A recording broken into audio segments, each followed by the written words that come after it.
I herald Galactus.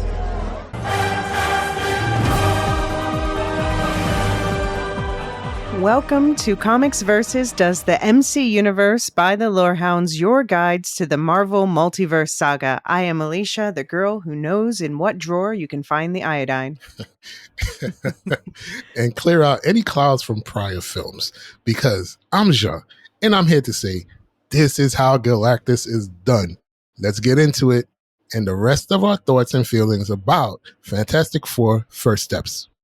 So we're going to start with our spoiler-free hot takes and some production info, and then we'll give you a spoiler warning before we go all spoilers on the table from the film. And once we do that, we're going to be talking spoilers for all the Marvel movies, TV shows, comics. It's all on the table. We want to be free to speculate and make connections. Jean, do you want to set up the official plot premise of this one? Absolutely.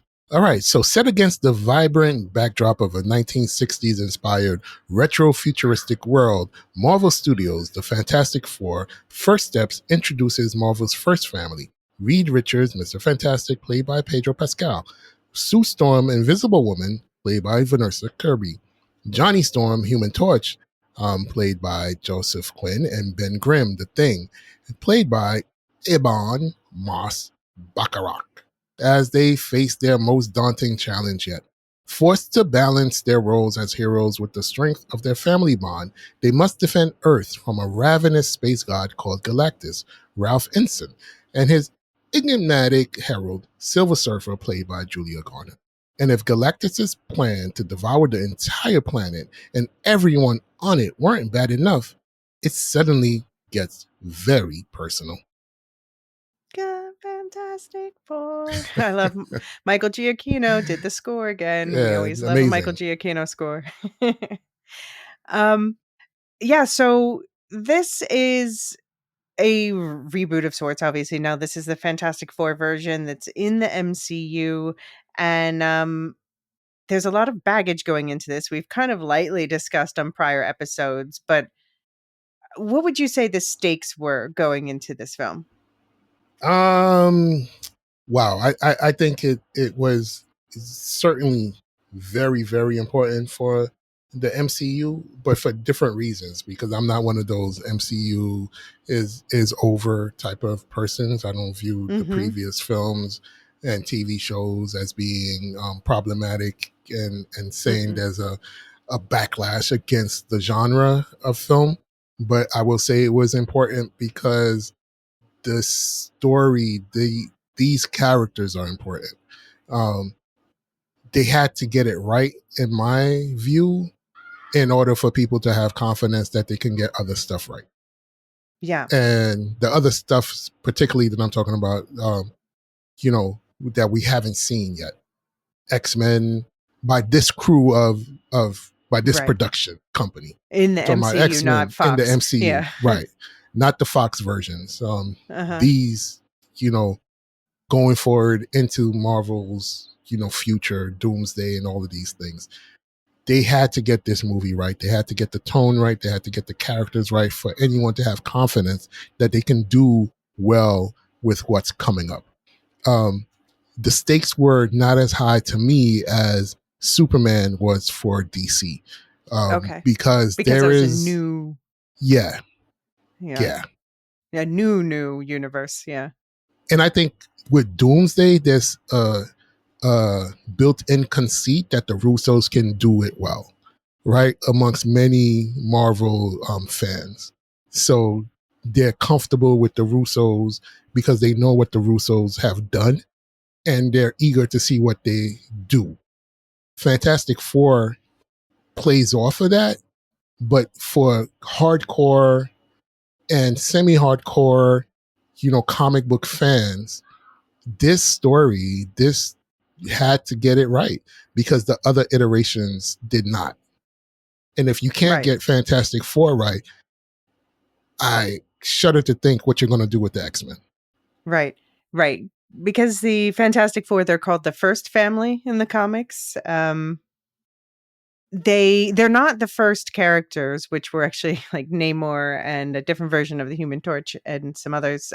But they marked a change in the comics to, when we talk about Marvel having that more relatable, flawed heroes, they were Yes. considered the progenitors of creating these more morally ambiguous people, even though they are still.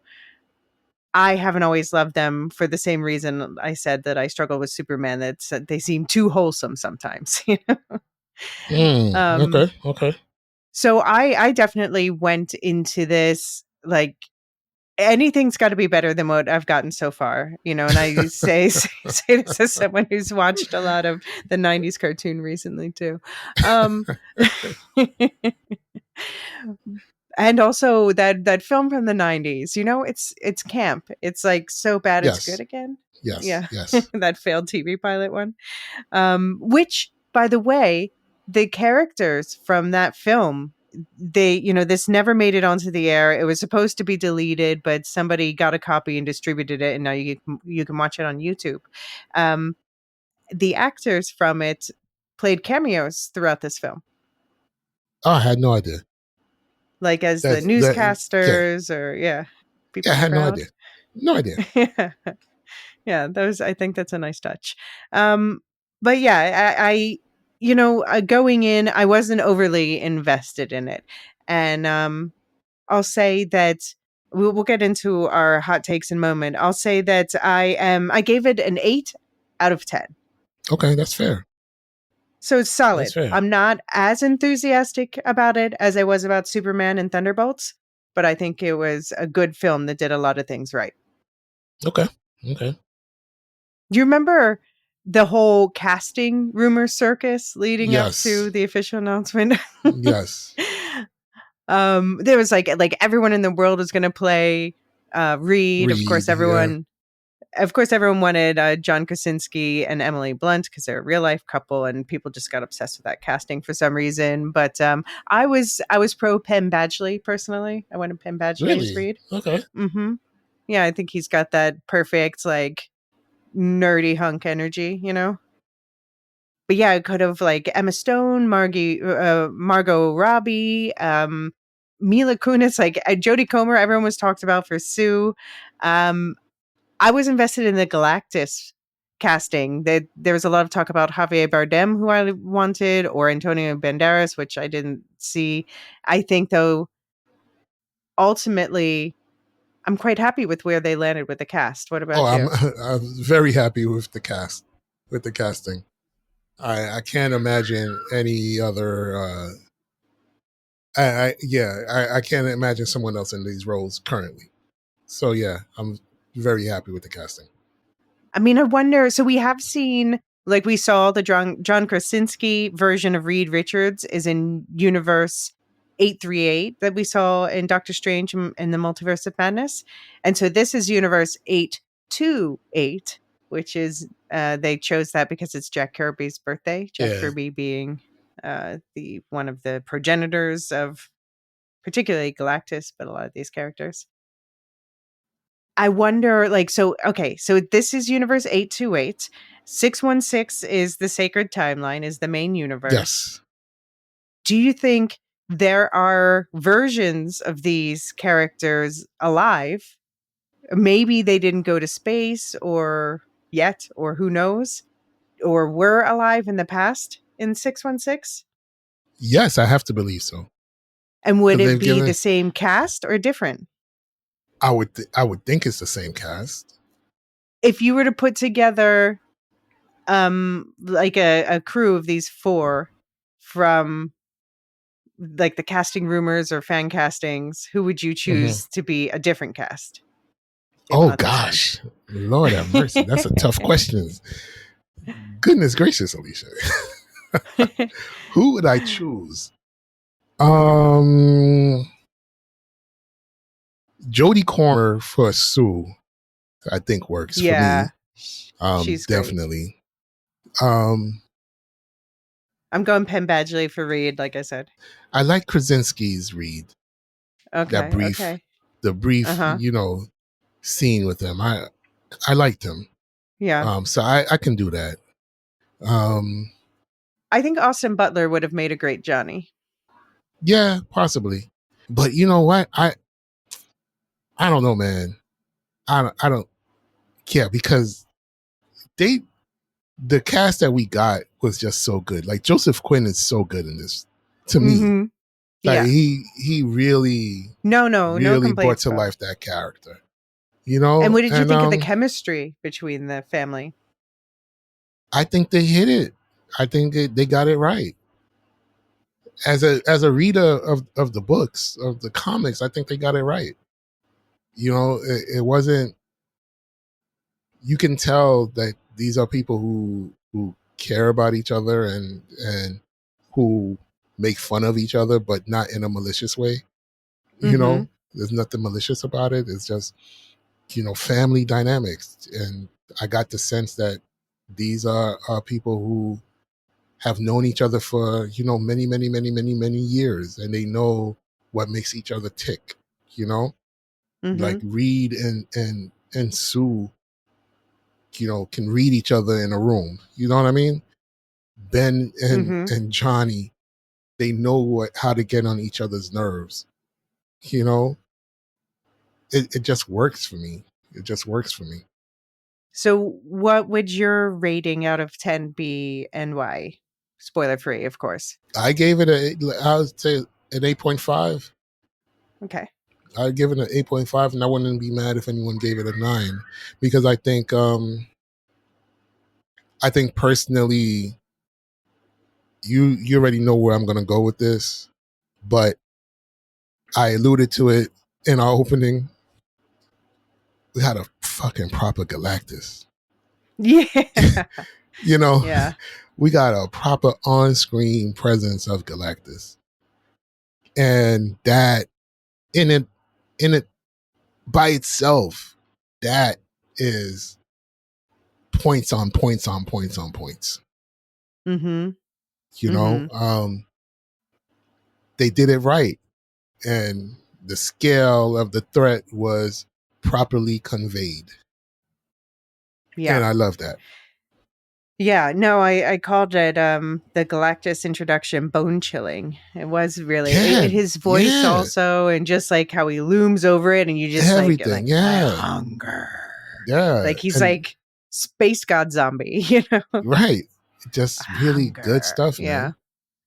And the destroying of the planet and the way that it is kind of realistic the way it's like bored into and he has Right, this machine plugged into him. Yeah. right, Anyway, okay, we'll feeding get him. more into Galactus in a bit. Yeah. Feed But yeah, me. What was that? Seymour from the if Shop he of yeah. Horror. Yeah. Yeah, I'll say Uh, I especially liked the first half of the movie. okay. Um, I thought that the opening scene was pitch perfect. I was a bit surprised that it opened that way and very glad, that it opened in a more intimate scene. Yeah. I thought that the origin exposition was handled in an engaging way. Yes. Um, I loved the Galactus introduction, and then there's a very memorable scene that follows that, which we'll talk about. And I like the Johnny banter. That was working for me. I think they really pulled that off. I They think did. the They highlight did. for me in this movie was Vanessa Kirby as Sue Storm. Totally Um, agree. she, normally I'm like, let's not do another story about where it's all about the woman being a mother. But no, this was a really well done story about motherhood that showed all the Yes. many faces of motherhood. So I think her big speech didn't do it for me, but there's a quote at the end that sticks with me. So Yeah, I didn't like her speech either. I didn't like her yeah, speech either, but the quote at the that's end small though. potatoes. Yeah, Small yeah, potatoes. Small potatoes. yeah, yeah. I mean, most importantly, the human chemistry worked. Although, yeah, my quibbles are definitely with some plot details and things in the back half. I do think Okay. overall it's a strong film. Um, I would have loved more depth and specificity at certain times, but or if they turned up the family banter even more. Right. I think that's what I missed from the back half. Okay. But yeah, Okay, that's fair. That's fair. yeah, I I know some folks were not as welcoming to the family aspect of how the movie started, and yeah. I was totally into it. Mhm. I Like agree. I I was agree. totally into it. Yeah. Yeah. So here's the question. I don't want to compare Fantastic Four and Superman head to head, Oh but boy. But why do you think they released them so close to each other? I mean, do we think that they cannibalized each other in terms of film going audience, or do we think that they created a sort of Barbenheimer situation where everyone's talking about superhero movies because of the 1-2 punch? I'm going to say, yeah, Whitney Joe on the Academy of Death Racer server is the one who said, I feel like they support each other a bit by doing the 1-2 punch and reviving interest in the genre.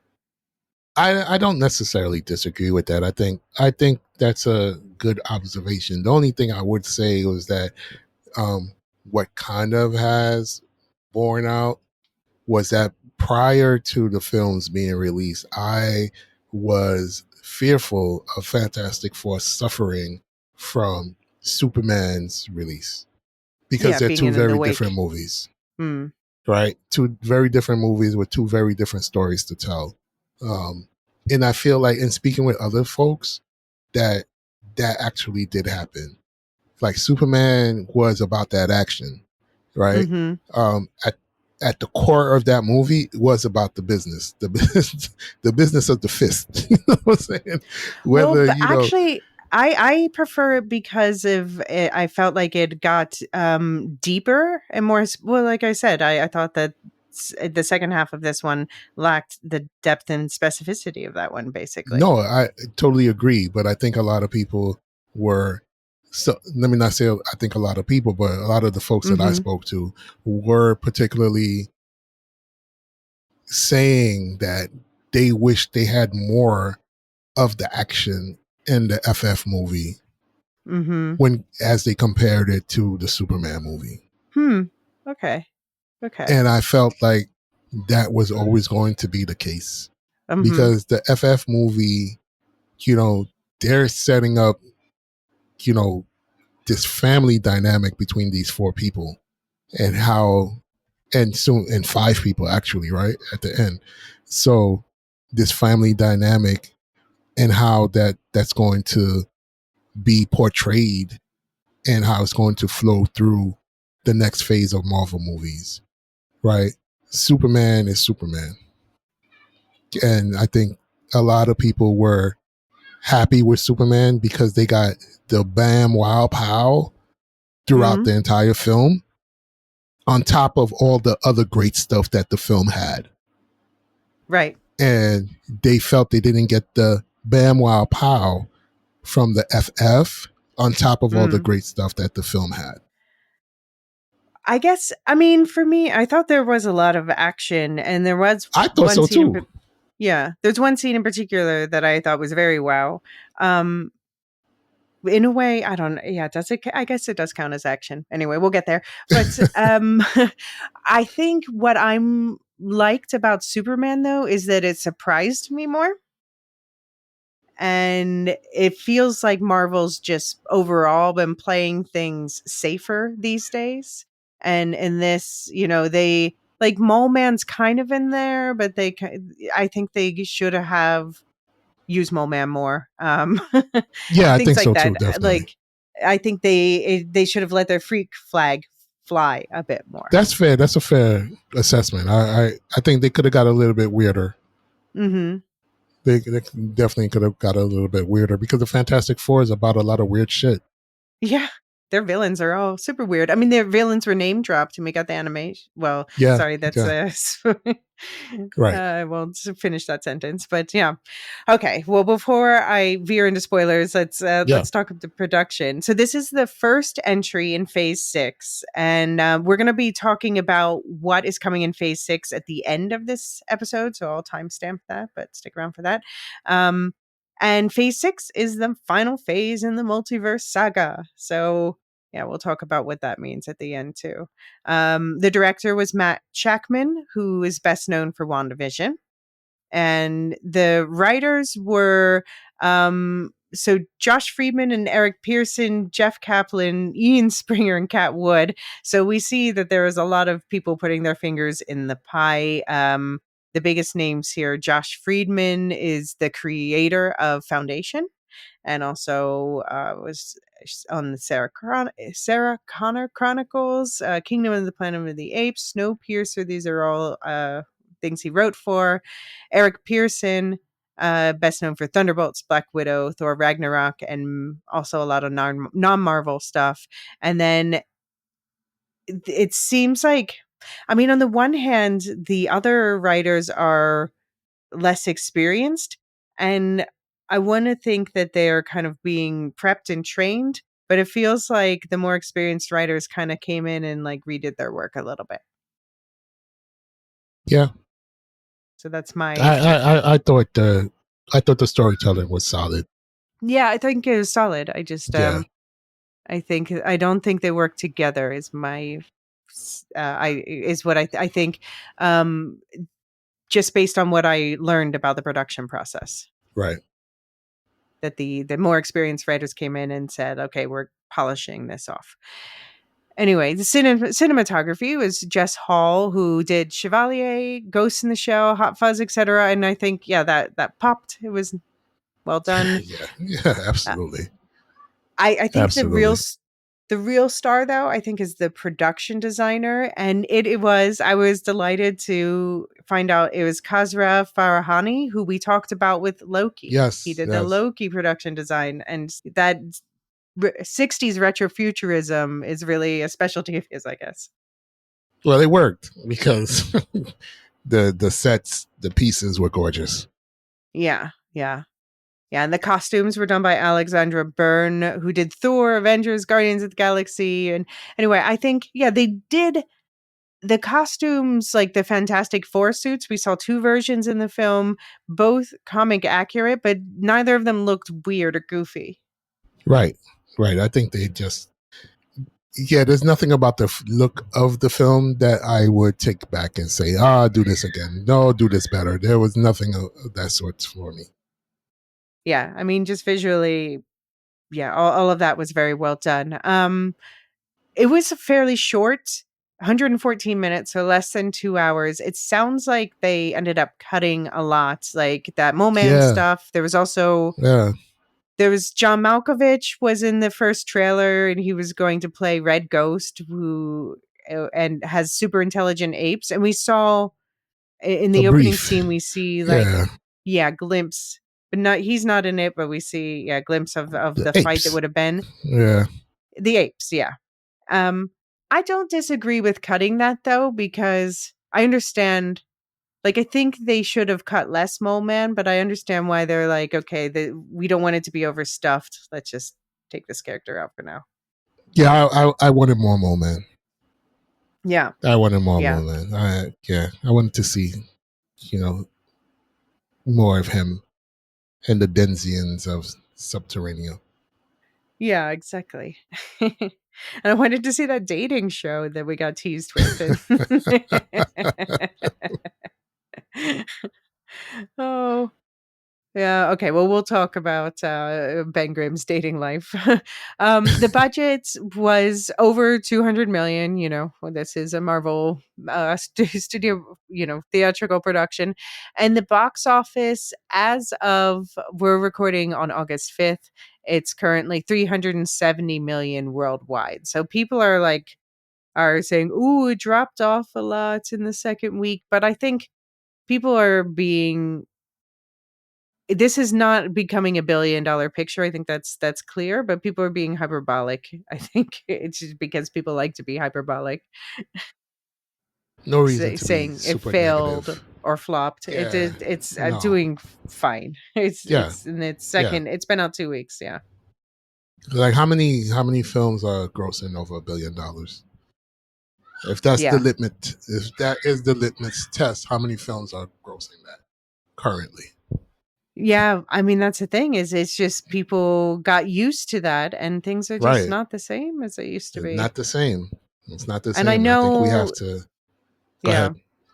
I was to say, I know that, some films still do it, like Deadpool and Wolverine, but do we want it seems like the only ones who do it now are children's films and or especially if they are just rehashing, like just Old serving the IPs. member berries. Just serving the Yes. member berries. Yes. Yeah. Yeah. And I would say this film is better than Deadpool Wolverine. So Yes, I think. Yeah. I'm just gonna. I mean, Deadpool It's a Wolverine was better a film. lot of fun. I laughed more during that one, I'll say, but this is a more coherent, cohesive. I mean, that was just meant to Hell be yeah. a romp, a satire. And this was actually an earnest film, I'll say. If there's one person in the world that says Deadpool or Wolverine, we don't need to see that anymore. That person would be me. So you can't wait for the sequel. That person was going to be me. That's right. Kill him in Secret Wars. Please. Please. Can we please? Oh, man. Erase them from history, please. Well, the cinema score for Fantastic Four was A-, same as Superman. The Rotten Tomatoes was 86% from critics, 92% from audiences. Metacritic 65 from critics, 6.7 from audiences. Letterboxd 3.6. So it seems like people in general are. I know that a lot of people like this better than Superman or think this is the best I literally saw someone today say this is the best superhero film of the year. Oh, wow. Okay. So, I it's don't agree, but yeah. I I like that. I think it's like the it. third best, right? Yeah. I'm putting Cap 4 is We're not even ranking that. Come on, Elysia. We we're don't putting need to it in rank jail with Isaiah. No, not with Isaiah. No. Instead of That's Isaiah. the whole point. Instead of Isaiah. Yes. Yeah. What is your Pukila rating of Fantastic Four? How physically and emotionally violent is it? I mean, I don't think it's high. No. I don't even think it's a 1. I mean, because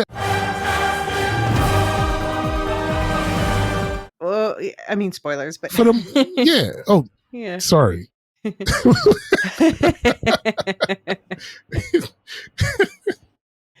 I mean, I think I might give it a 1 just for certain moments of peril, especially when children are involved. But definitely, that's true. Yes, that is true.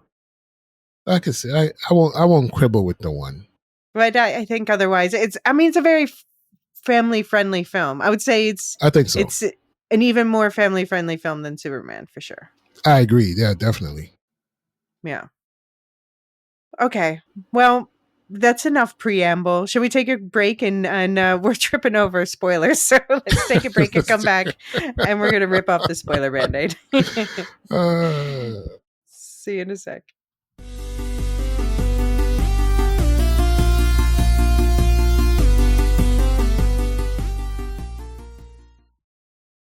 Hey everyone, David here. Wanted to tell you about a company that makes some really beautiful Middle-earth inspired products. Actually, I wish I had discovered OSHA slings when my daughter was little and I was using a lot of different baby slings and carriers. They sent me one of their Ancients of Gondor Ithilden baby carriers. Honestly, the design of this carrier is cool as hell. The quality is impeccable. It's a really smart design and super easy to use. I wish I had this when I needed it. I would have loved to show off my dad nerd cred at the time. But they also sent me a really nice blanket, the Misty Mountains Throw. And now that same daughter, she monopolizes it whenever she's on the couch. It's beautiful, just the right weight. It's brushed cotton, so it's breathable and keeps us really cozy. We've been having a lot of cold weather lately, so we're always fighting over who gets to use it. A little about OSHA. They're a family-owned Scottish company. They've been handcrafting products since about 2010. Everything's ethically sourced and made in their solar-powered workshop. Check out their website. They've got a bunch of information about their sustainability practices. That's something that's really important to me. And they have this huge line of official Lord of the Rings products. They're making baby carriers, throws, scarves, mugs, tea towels, and the designs are stunning. Like, go check out the website right now. There's a link in the show notes. New customers get 10% off with the code Lorehounds. Go to OSCHAslings.com.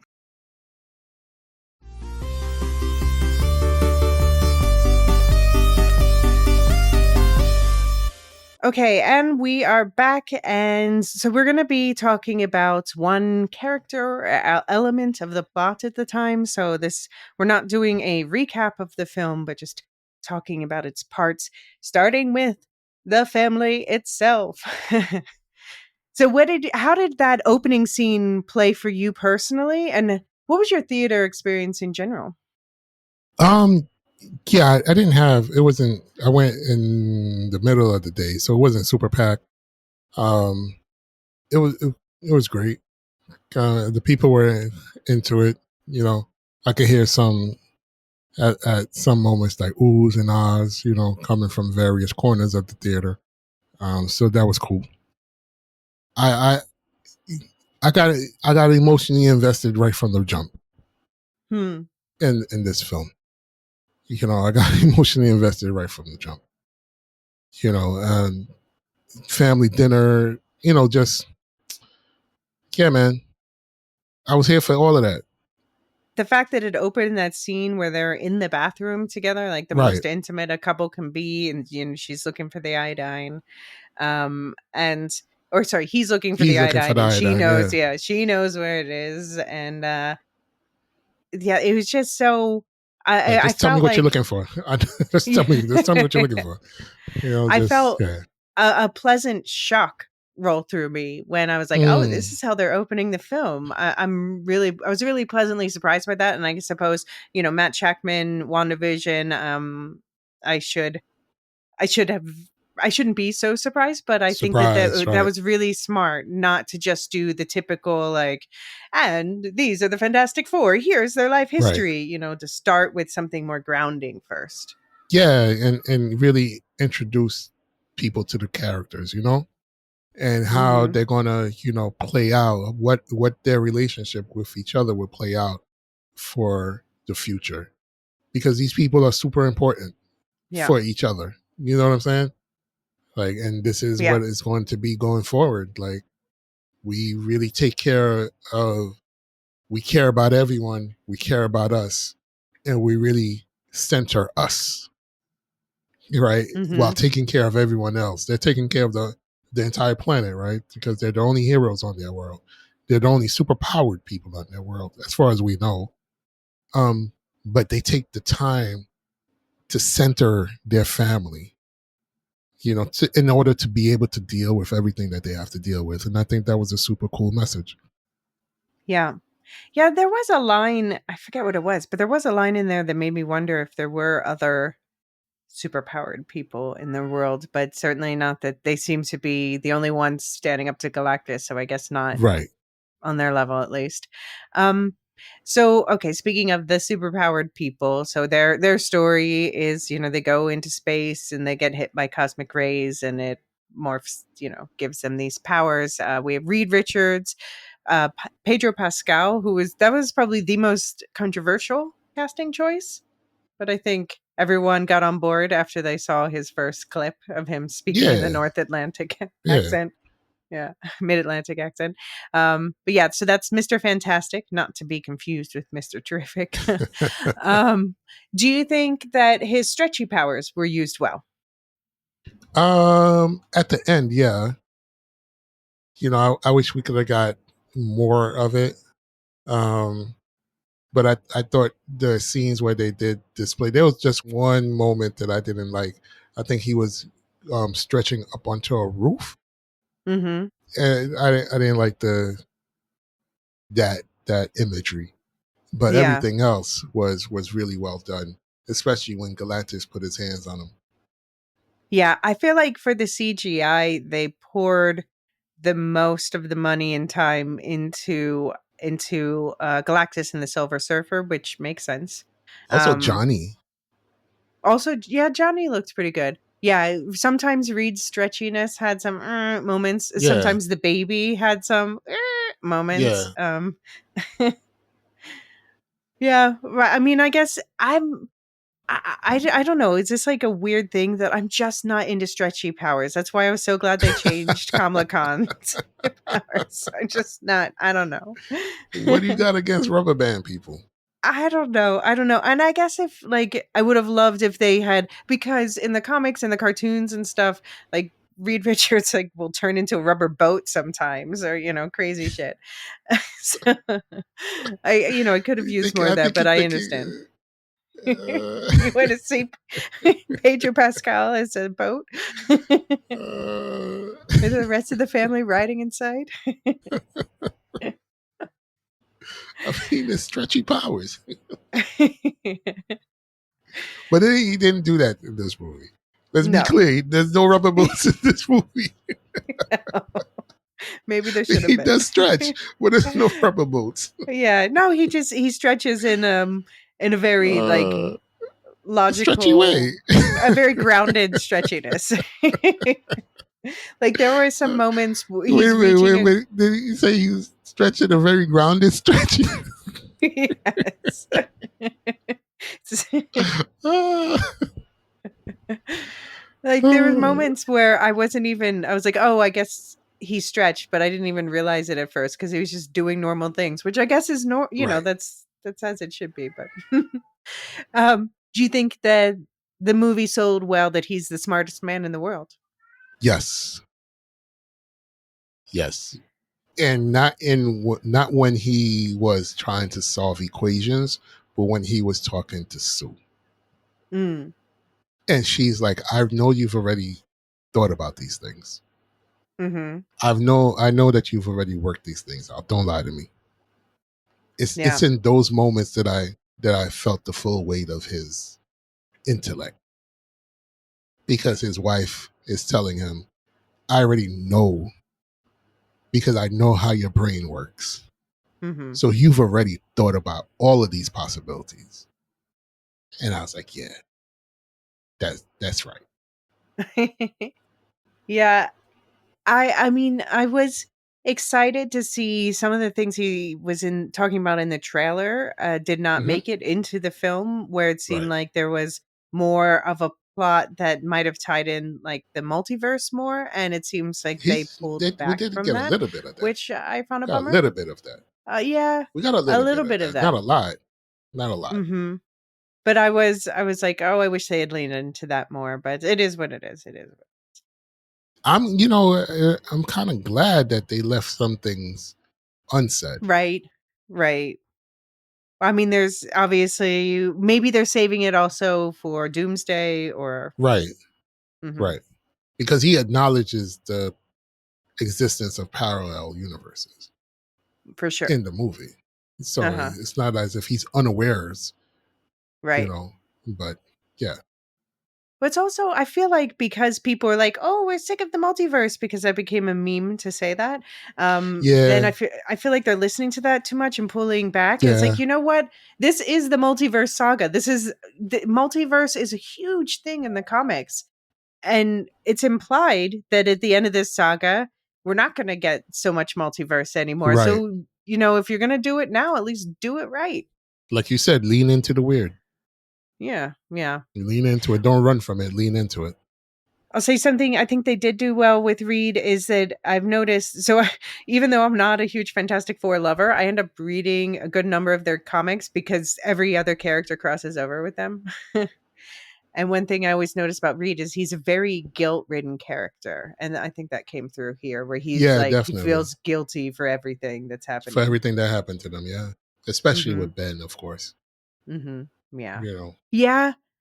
I mean, so I would have Ben did not struggle as much as we normally see him struggle with the nature of the fact that he's the one who physically changed. Um I don't know if that's for the better or for the worse. Maybe it's for the better I because like I that. get sick of it sometimes. Yeah. I like that. I like that Mm-hmm. you can tell that it bothered him, the interactions with other people outside of the family Uh-huh. and with the ribbing that he got from Johnny. Right. So it's not as if he's walking around like, oh, whatever, whatever. You can tell that it bothered him. But Mm. you can also tell that part of him has, you know, he's trying to move on from that. And it's a Yeah. struggle. It's a Yeah. struggle for him. And when he tells Reed, stop doing that, stop blaming yourself, you know, Mm-hmm. it's like also, for him as well, I took it like this is what it is. And I got to, I have to move on. I have to live, Yeah. Yeah. And I really liked the casting here. I love Evan Moss Bacharach. I think he's great in The Bear. I think he was great in Andor. And this is actually his second MCU role now that The Punisher is officially canon. Right, right. Because he played Micro in The Punisher, for anyone who doesn't know, who in the comics, I have to Micro God. leaves, is replaced by Rampage, who I have my tinfoil hat theory. The Rampage from Ironheart's not really dead, but will come back in the Punisher special. It's not going to happen, but I'm going to hold my breath anyway. All right. We'll see. I won't rain on the parade. I'm no longer holding my breath though for Micro to come back because obviously, yeah, we've got. It'll have to be a different Although, person. Yeah. if Doom can look like Tony Stark, then. Oh. uh, What did you think of the CGI for the Thing? I thought it was great. I thought it was great. I laughed out loud when he started to grow a beard. Yeah, Like, I was going to ask you about that. yeah, I laughed out loud. I laughed. I was like, oh, growing a beard. but I have so many questions from this I chuckled. because the point of growing a beard was supposed to be that he would have to do less maintenance, but it showed like his rockiness growing all over his face. So, and that was a Yeah. well-groomed beard. So he's still using Yes. electricity to groom it. Yeah. I mean, he A looked lot of dapper. electricity to groom it. Yeah, man. He's just going for a look. It worked. Yeah. As far as rock people is concerned, I mean, I thought dude was rocking the rocks. Looked dope. Mhm. What did you think about the handling of his signature catchphrase, "It's clobbering time"? I love that he didn't want to say it. It is a stupid catchphrise. It I didn't love age that. well. It didn't. I love that he didn't want to say it. Like, I don't make me say it. I don't want to say it. Don't do it. I really appreciated that because I don't want him to say it. I love that it's like the cartoons gave him that catchphrase, and he's like, "Ugh, now everyone thinks that's a real thing."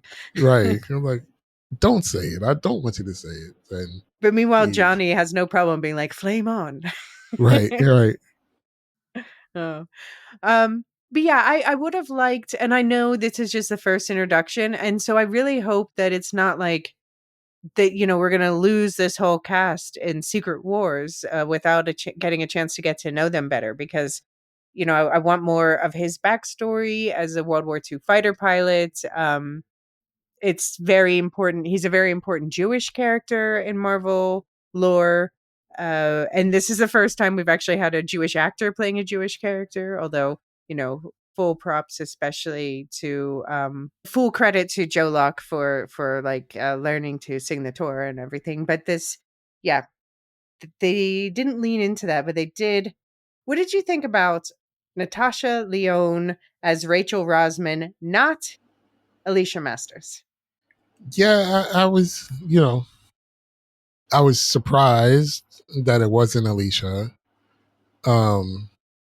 So I want to see what I hope they come back to that so that could be fleshed out a little bit more.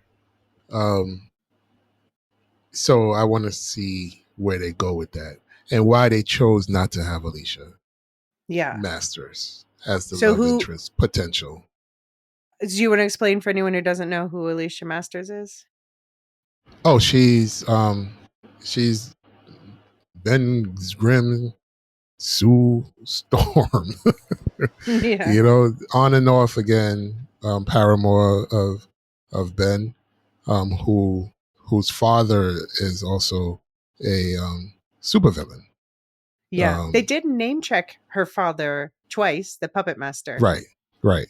And she happens to be blind. Stepfather. Um, Stepfather. And she happens to be blind. And she sculpts exceptionally well. And she sees Ben for who he is and not what he looks like, which is, you know, adorable in their relationship. Um, so yeah, I was surprised it wasn't Elysia, but I was also happy that, like, at the before Galactus, when everybody's scrambling and um, people are going to mosque or church or synagogue, temple to pray or do whatever they do, and he goes to see her, and she says, "Oh, did you come here for spiritual guidance?" He was like, "Nah, I came to see you." You know, I Yeah. that little, I just I smiled when he said that, because, you know, at the end of the day, he is a scientist. Like, these are folks who have experienced something that cannot be not explained, right? Hmm. Like, there's a literal space god coming to devour the earth, and he tells her, "I'm not here for spiritual guidance. I'm just here to see you," because, you know, he's been to outer space. He's seen what people can only dream of seeing. And I Hmm. thought that was a powerful moment Yeah. to reinforce, you know, their commitment to the rational. Not to say religion is irrational, but, you know, Hmm. Yeah. yeah. I just like that little snapshot of what Ben is thinking, because it really gives you an idea of what the family, what the Fantastic Four are thinking as well. Yeah. I mean, I love Natasha Lyonne. I've been watching Poker Face, catching up on the new season, and I love Natasha Lyonne. I felt she was underutilized here. This is, by the way, also her second MCU. She just played Birdie in the What If, and people hate on Birdie, but I thought Birdie was great. Yeah, I'm not a fan Howard of the Birdie. Duck's daughter. I'm not gonna lie to y'all. You I know what I'm know, I saying? know. I'm not saying we're not fans of Birdie on this side of the ocean. You're speaking for all of the Americas. Yeah, I'm speaking. I'm speaking for everybody on this side of the ocean. We're not real fans of Birdie. All right, I'll speak for Europe. Like, oh, All the right, duck and the woman had a baby. Ooh. But I mean, I just felt at least that was a more interesting use of her. Here, it feels like they cut it out, most of it. yeah, I think she was. It was definitely under. She was definitely underutilized, Yeah, like you like said. she's a school teacher, I guess, but I don't know. It feels like, yeah, this is the part of the movie I think got the shortest shrift. Yeah, So yeah, I'm curious, like, because that's also the question is they're introducing someone who's not Alicia Masters, but then they did also mention the puppet master. So it feels like, I mean, I don't know. It feels like they're setting up things in this 828 universe, but it's like, isn't all of this going to be go away. exploded in the next movie or Right, something? it's all um, going. so Unless I she make it to the don't, next movie. right. So I don't know how much time they have to play with this other universe that they're setting up, and I kind of hope that they're secretly slipping in an extra film or something, or even a TV show, or who Right, knows. right, Because it feels like they, we saw also Reed was looking over, he's like, I'm keeping tabs on so such and such villains, and it's like, well, what's the point in including that in this film unless right. that's going to play out, or is At that some just like point. an Easter egg for fans? Hmm. But yeah, Alicia Masters is also, it plays a big role in the Norrin Rad version of Silver Surfer Silver in the Surfer, yeah. comics. And I Maybe they're guess, holding out for that. well, I guess that I'm guessing Johnny's going to play that role in this version. It seems like they're setting that up.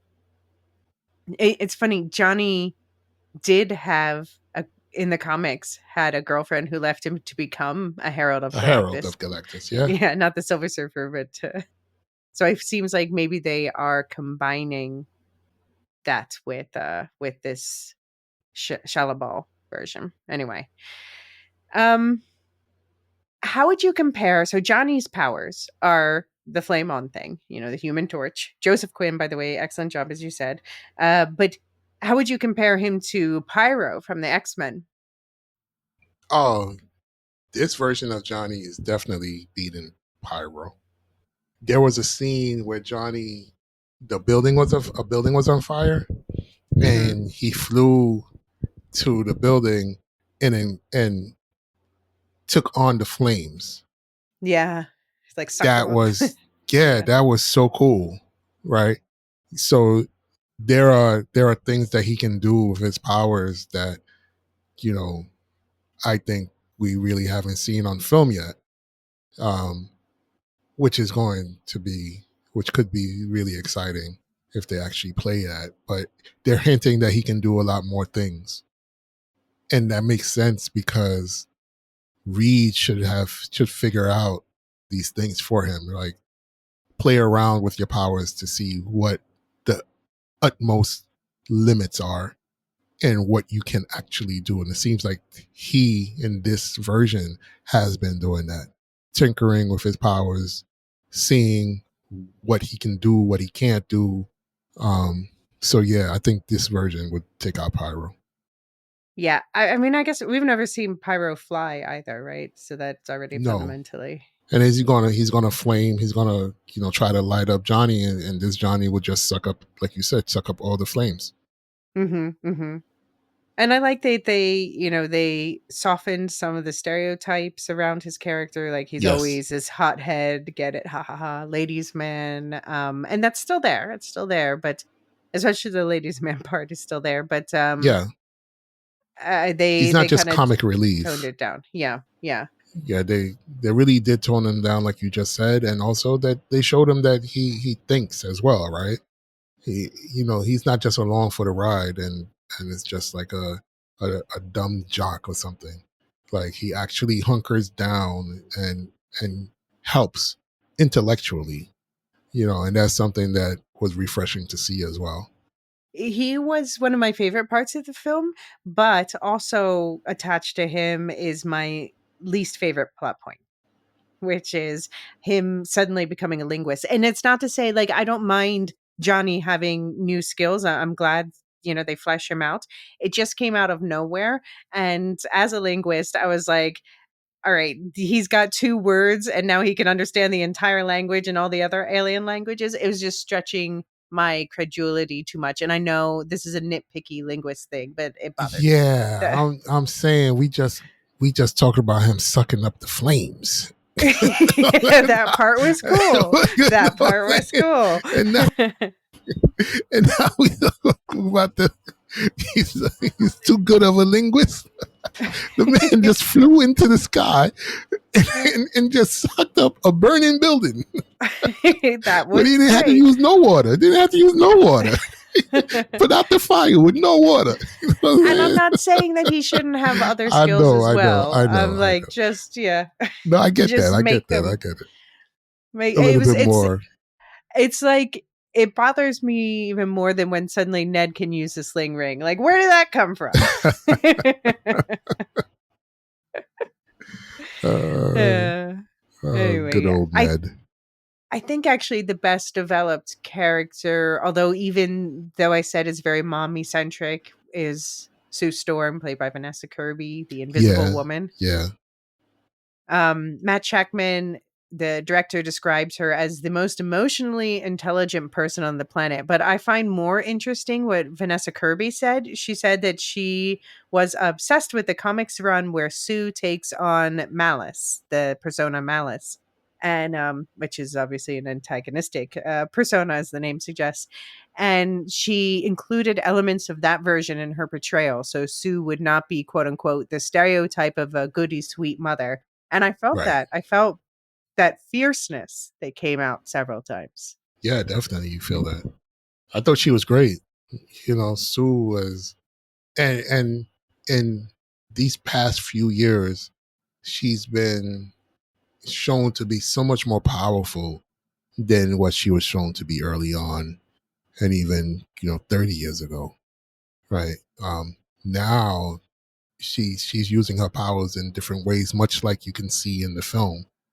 So that was a welcome sign to see that they not only are looking at characters, but they're updating the characters as appropriately as they should, because she is super powerful as a superhuman, and you get that sense in this movie that she can do so many different things.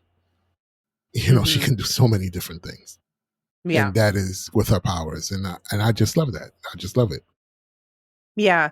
Yeah. I mean, so the invisible thing, basically, she can create these powerful force fields that can, be used for invisibility, but also we saw her pushing Galactus through Right, at the end. And I love I was listening to an interview. I forget where it was now, but they were interviewing several of the writers of the comics and asked them all, "Who is your favorite character to write for?" And one of them said, "Yes, Sue, because it's so fun to invent new ways to use her powers." And I right. thought like one of the coolest ways that was done in this film was with the see-through sonogram. Oh, Where I she, love that. That was my favorite. That arguably is my favorite moment of the movie. hmm, Arguably is my favorite moment of the movie, because she's there and Reed is obsessing, right? He's obsessing over making sure that this baby's okay. Have to yeah, know that this baby's okay. Have to yeah. do it. And she's just like, "You want to see the baby? Here's the baby. Why didn't you just ask me to see the baby? Like, here, look at the baby. Look at the baby." And literally, you can see the baby. Like, Hmm. that was so dope, because it said so much about their relationship, right, in that moment. And it showed so much Hmm. about her own powers in that moment. Just, it was a double dosage of goodness for me in that scene. Yeah, And he just had to shut up and be in awe of something that he had no comprehension that she could even do. yeah. Yeah, and the other scene, I think, where she, I was questioning whether or not it's an action scene. It is an action scene. They're like flying through an asteroid field, being chased and stuff. It's like a Star Warsy type of action scene. Yeah, it's an Um, action scene, definitely. but then in the middle of that, she's giving birth because Galactus has induced labor, and she has to turn the ship invisible at the same time. So she's like having contractions and pushing, and also has to like 30 seconds you have to that was tense and beautiful Tense, and tense. harrowing. Yeah. All of the above. All of the above. Just magnificent. And then Reed telling, Ben to cut the umbilical cord, just, "Man, I need you, you know, just, it's everything that I wanted to see portrayed with this group of people. Their trust in each other, right? Even in the most dire circumstances, their belief in one another, just really good stuff. Yeah. It's interesting to note this is something that's was it I don't know that think they talked about it in the movie, but in there's a prequel comic to this, which it's just called Fantastic Four First Steps Prelude. It's just a one-shot comic, and it goes more into their origin story, and it goes more into the whole thing that happened with Mole Man. So I definitely recommend looking it up and reading it. But that also goes more into the fact that her father is a physics professor, which I Right. find interesting. because that she married a significantly older physicist. It's like Yeah. electric complex much. um I also think it's funny. So everyone is always chasing Sue in the comics, but especially Namor. Yes. And Pedro Pascal commented during their press tour, he's like, Vanessa Kirby is always bringing up Namor and Sue. Like it's like that meme. Nobody blank Vanessa Kirby. Did you know that Namor and Sue have a thing in the comics? So it's gonna be funny. I don't know if they're gonna lean into that in Doomsday, because we know Uh, Namor's in Doomsday. right. That would be cool. That would be good to see. Is it Hmm. Namor or Namor in Doomsday? Yeah, okay, that's true. He says Namor, but I think it's kind of like he's like Namor is how I say it, Namor is how all you And foreigners right. pronounce it. So, what did you think of the introduction of Franklin Richards, and do you want to explain to people who don't know his significance? Well, arguably Franklin Richards, the son of Sue and Reed Richards, is the most powerful being in the Marvel comics. Mm-hmm. that's, that's where we're at. Yeah, the end. Yeah. that, that's it. He's arguably the most powerful being born in the Marvel comics. Period. There's a part of his story where he does become the he takes Galactus's place in a way, and Galactus becomes his herald. Yes. Yes. Like that's how powerful he is. Yes. And they're the last two Mm. beings in existence. So this is where we're at with Franklin. Um, I mean, I thought it was great personally. Mm-hmm. I think it, bringing in the baby was really cool. That aspect of their family life changing because of this baby. And I'm not gonna lie to you, I thought she was a goner. Yeah. I thought she was a goner. I'm like, yo, I was like, put the then baby on her chest. What are we that's doing here? Put exactly the what I baby was. on her I'm chest. like, I'm sitting in the theater. I'm like, oh wait a minute, she's not breathing. All right. And then Mm-hmm. Reed started doing the CPR thing. I'm like, yo, if they don't put this cosmic baby Jesus, let this and let him Lazarus her ass up, I'm gonna be really upset. And he's doing the compression. I'm like, yo, let cosmic baby Jesus touch his mama. That's all we need. That's all we got. He wants to touch her. Let him touch her. That's all. That's all. That's it. You don't need to do anything else.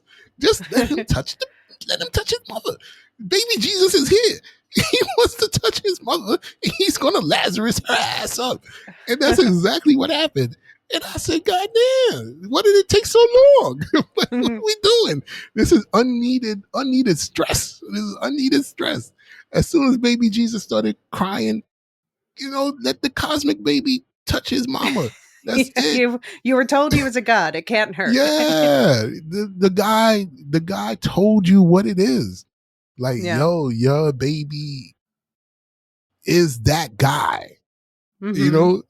Your baby is that. The Galactus is like, there's no one in the cosmos who matches him except None. me. Yeah. Right. So let the baby touch his mama. So finally, cosmic baby Jesus touches his mama and mama wakes up and I'm like, finally. God damn, Reed. I would have liked to have seen some more of what it was like to raise. Like they could do, like they did with Baby Groot, they could do little animated shorts about That what would be it's like cool. to raise an Yeah. infant with cosmic powers who Yeah, that would be does cool. not yet have an adult understanding of the world. That would be cool. That would be something I'd be so interested in watching. That's a great idea. Okay, so final member of the family, Herbie, or the humanoid experimental robot B-type integrated electronics, who was played by Matthew Wood, who also did the voice of General Grievous in Star Wars, a different robot. So Herbie, I have to admit, like I never watched the 78 animated series, but Okay. apparently that's where Herbie was introduced because they did not have rights to Johnny at that point. So they're like, okay, we'll make Herbie the fourth family member.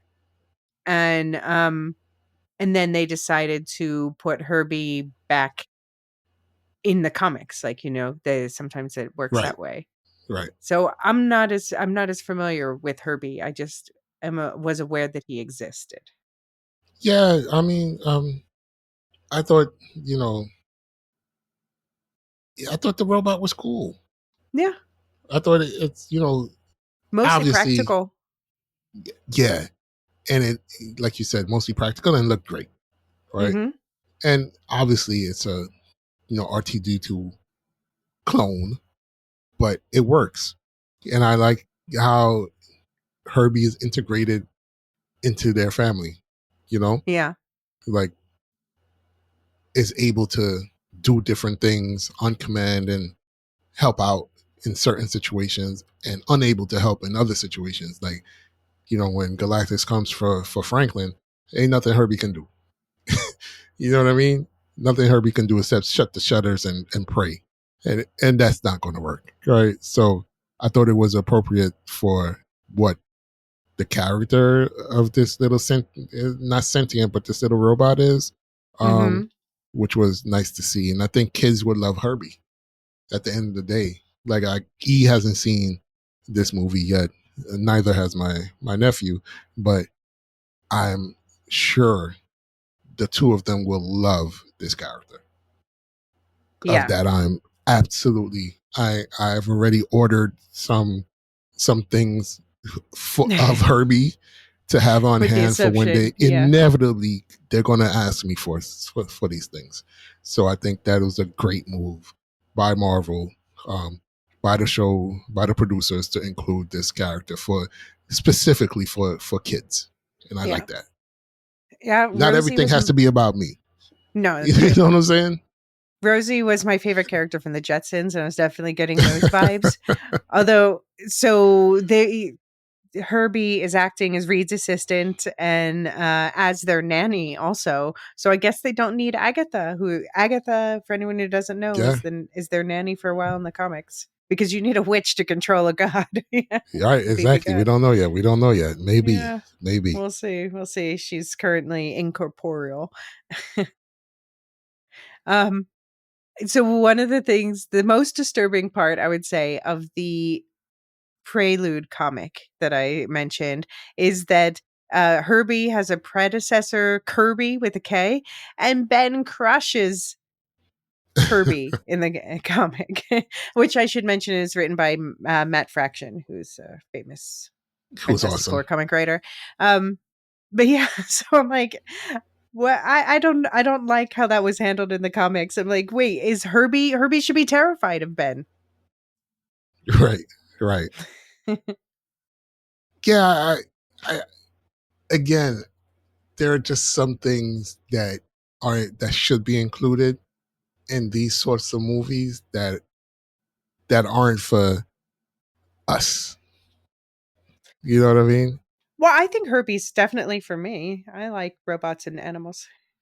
No, I know you do, right? But Mhm. I'll just say, like, it's just refreshing for them to be able to be like, all right, we're going to take this character and lean into it.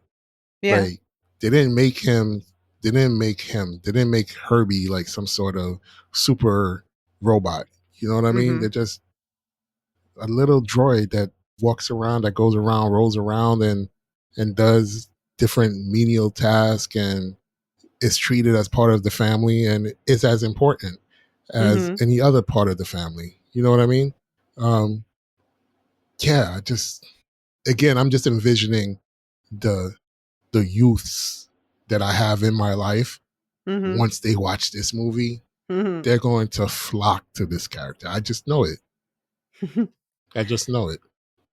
All right. I'm going to give you a couple would you rathers. Would you rather live in the Baxter building or Avengers Tower? Baxter Building. Yeah. It looks Yeah. cozier. Yeah. Would you rather drive the Fantasticar or the Batmobile? Fantastic car. It flies. Yes. I guess, does the Batmobile ever fly? No. Probably some. No, I'm sure there's some No. version that He does. has a bat jet. He has a That's bat true. plane. That's true. But wouldn't it be cool if it's both? He has a bat copter. There's a bat plane, bat copter, bat boat, bat car. And Reed Richard can just stretch into those. Just Well, kidding. okay. Oh. So, what did you think of the Shalabal version of the Silver Surfer? Yeah, I thought she was great. That was really cool. She looked great. Mm-hmm. Shalabar looked awesome. Yeah, Julia Gardner was Yeah, a good casting again. totally like awesome design. Um, everything, the way she moved on screen, how they portray some of her powers, like becoming intangible and phasing through certain things, the speed at which she was able to, fly through the cosmos. Really great stuff, and just showing, getting Johnny to have her open up, those memories of the things that she's actually done, right? Because she's led Galactus to many inhabited worlds, and it's Mm. just, yeah, the weight of that, how it plays out at the end, was really good to see, because that's the same moral quandary that we get in the comic books with, Norrin, Silver Surfer, the Mm-hmm. weight of what they've done in order to lead Galactus away from their homes. They've, destroyed other people's other homes of sentient beings. So really well done. Yeah. Yeah, this is the character that most inspired me to dig into the comics more.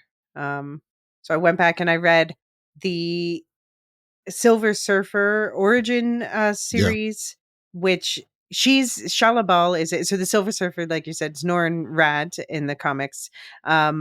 Shalabal is his love, is his great love. She's a big part of his story. They're from Zenla. But there is also a what if. Well, there's two alternate universes where she becomes a herald for Galactus, and right. there is a what if I really liked where she becomes, what is it? I really like that story. She becomes, was it Starglow, I think? Yeah. And it's really kind of a sad story because Galactus realizes that what failed with Norrin Rad is he didn't take away his prior memories.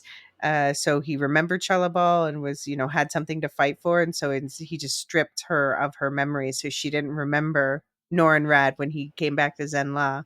And then he got trapped in Zenla and she took off with Galactus. And that's the end. Just very heartbreaking, but I thought it was a beautiful comic. And then there's also, did you ever read that Earth X series? I did. I actually have it on my table because a friend of mine asked me for the trade, and so I'm gonna, yeah, I have it out actually. Um, I think, yeah, I started reading it because that's the one where she becomes a Silver Surfer, like we see here. Um, but it is interesting that that's also, I noticed immediately that's where they pulled the lore from the Eternals movie from, Yes, and yeah, a few other things. So it's a very interesting dystopic Marvel universe. But yeah, I wonder, we saw in this origin story, so she not only volunteered to save her planet of Zenla, she volunteered to be the Herald of Galactus if she said, I'll find you other planets to eat. Um, but also to save, she has a child in this version. And so I'm assuming the father must be Norrin Red? that's the assumption. Yeah, Right, right. that's I the think assumption. I expected once they revealed she had a child, I thought that they would um, play into the parallel motherhood with Sue, like that she would have an insight into Sue. But I guess maybe they decided it was too much to have her have a connection with more than one. If she already has a connection with Johnny, I don't know. Or maybe that, do you think that influenced her final decision? I don't know if that influenced her final decision, but I do think that her I think it's just the weight of what she had done, in order to save her people. Because for for a time you can just go around and, herald everyone's ending, right? But once somebody is actually confronting you with the things that you've done, it might have a impact on the things that you do. Mm-hmm. So I think it was more so Johnny saying, "Hey, this is not right. This is not cool. You know what I mean? This is what you're doing." And I think that's what had her, actually come back to help. Yeah, no, it's true. I do think that they're combining her with that Frankie Ray character who's, With Nova. yeah, and not that Nova. Not the No, Nova we're usually talking not about. Richard Rider, not Richard Rider Right. Nova. Not the one that has to do with the Nova Corps, but just that Right. just happens to be. And I think obviously, yeah, they were never going to call another character Nova in the MCU because that's too confusing. Yeah, but I really liked that aspect that they created this connection between them. And I just really liked I was nervous about the CGI when I saw the first trailers, but I think they nailed it at the end. And she was just really cool. Like the way they did her voice and the way she delivered it. I herald his beginning. I herald your end. I herald Galactus. Yeah, that's just great. That's just great. And I think, that touch they added where she says, die with yours. It shows she feels guilt. She feels this heaviness and Yes. compassion. Yes. But it's interesting. She chose otherwise. She's like, I'm going to stay away from the people I love. Right. In order to save them. Mm-hmm. And have everyone else die with theirs. Mm-hmm. Exactly. And that's heavy when you're confronted with it. If you're not a full-on villain. Right? Yeah. I mean, that's I think a question. I don't know what I would choose or what most people would choose between. Actually, I do know, but like, would you die with would you want to be with your family, but you're all going to die sooner, or you buy You them save them. time, but Right. you can't see them again? Right. I think I would buy them time. Mm. I thought I liked the way they handled her movements, like where she was really surfing the cosmos. Yes. It was cool with the black hole escape. That's not going to kill her, but she Yes. gets kind of spaghettified. Spaghettified. Yeah, there we go. Spaghettified. Not stretched. Let's be real. She doesn't get stretchy. See, what I did want from this movie, and I hope they define this more, is the MCU has been quite fuzzy about. When I think of a wormhole, I think the most common theory about how such a thing could possibly work is that it would be a black hole on the entrance side, and you would have to somehow hold that open so you don't get crushed. And then on the other side would be a white hole. And we kind of get this little tease where Reed's like, oh, well, maybe that leads to another universe. Right. But I need the MCU to better clarify what's going on with the black holes, how do wormholes work in this universe, because Reed knows. So tell me. That's fair. Okay, so she heralds Galactus, Ralph Ineson, and Galactus arrives. Question about the mechanics of Galactus. So we see him, Yes. has this, his ship, the Ta 2, Yes. is chewing up the planet and then feeding it through these kind of feeding tubes plugged into his back. And he unplugs himself from the feeding tubes at one point so that he can walk around the planet. Does he become smaller when that happens because he's not actively eating? I think Galactus can, at least in the comics, so I'm not sure how it plays out in the cinematic universe, but he can alter his size at will. Okay. So it's independent on whether he's feeding or not. Okay. He can shrink, he can grow as much as he wants to. Okay. Like if you think of the Celestials, right? Mm-hmm. And Eternals and the What Ifs, their size, their scale, Galactus traditionally can be that on that scale in order to combat them. Or he can shrink down to walk on the earth. Okay. All right.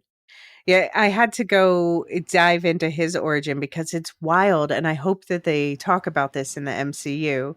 I've read the supervillains classics from 1983 called Galactus: The Origin, Okay.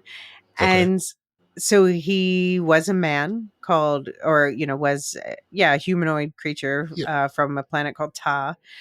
His name is Galen, and he lived basically, so in the MCU, like the real life, they say the universe has the Big Bang, and then it has a big crunch is a popular theory for the universe, where everything will pull back in and become this singular point and then re-expand, and a new version of the universe is born.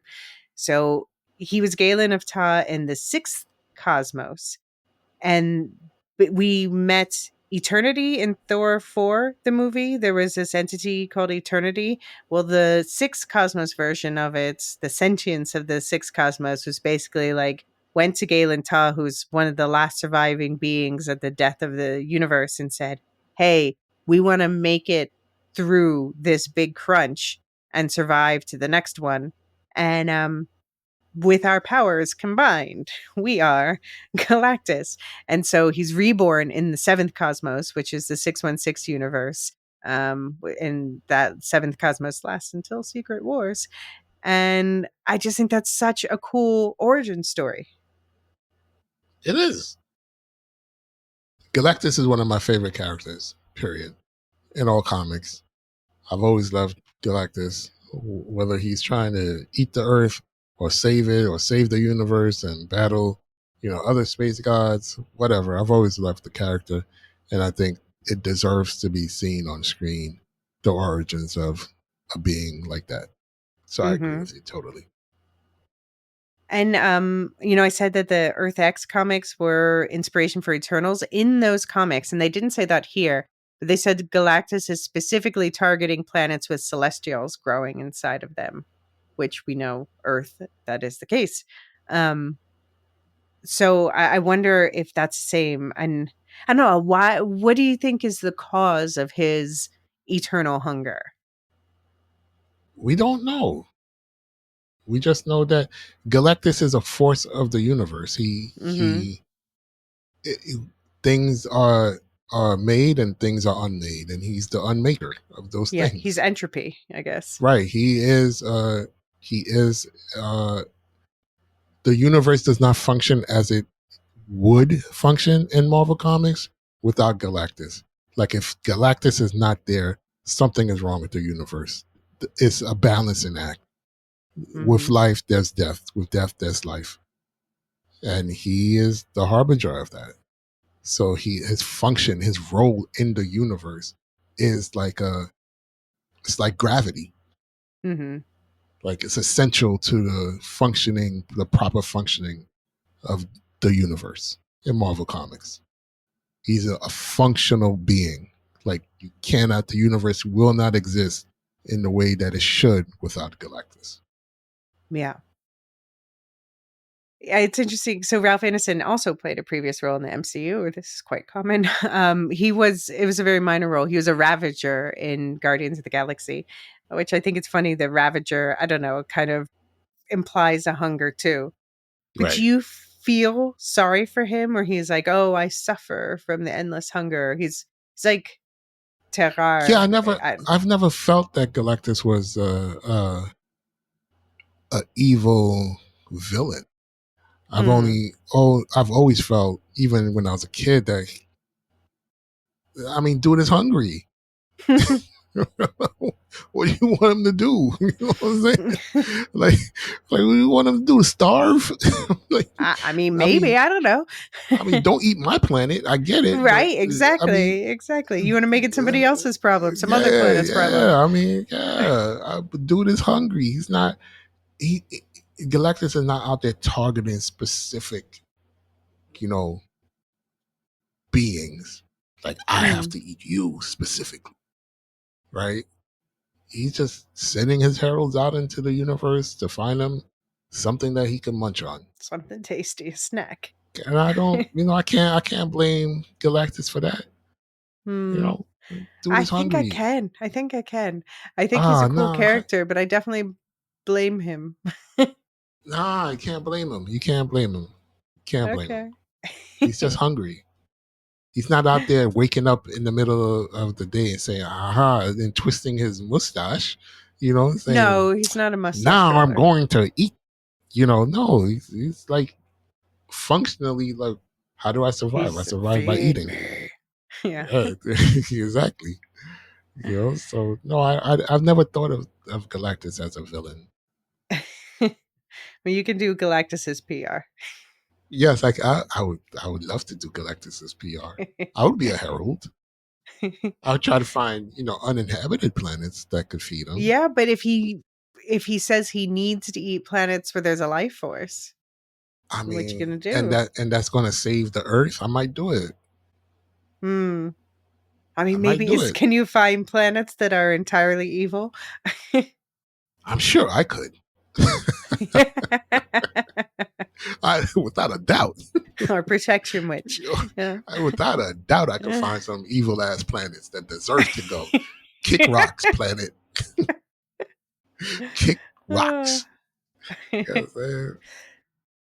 All right, but let's take a quick pause here. When we get back, we're going to talk about the PR problem of the Fantastic Four in general, and the end of the movie, and what's coming next. See you in a sec.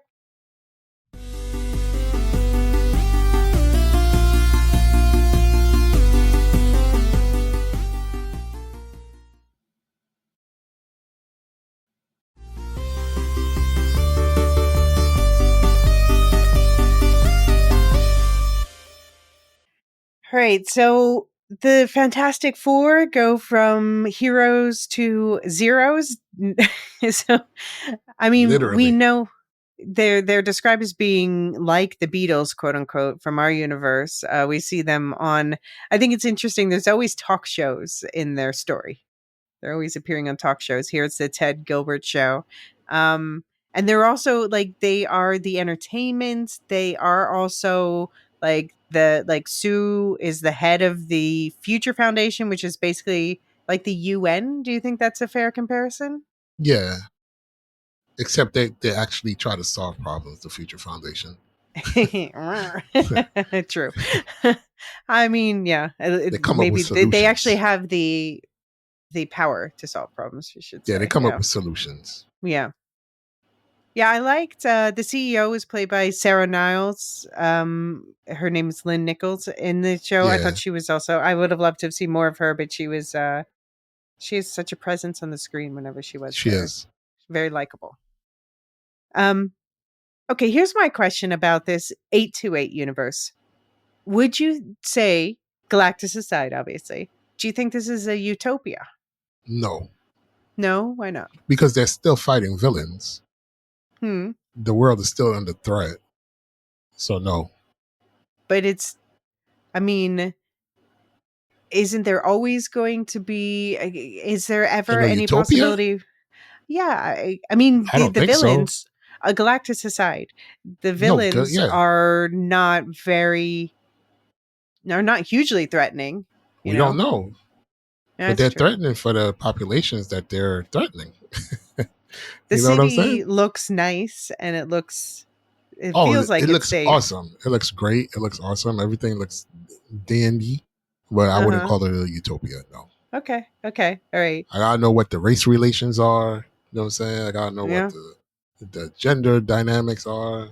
Well, we know You know, that Lynn Nichols is the CEO of the Future Foundation, which seems like one but of the that's most powerful positions on the planet.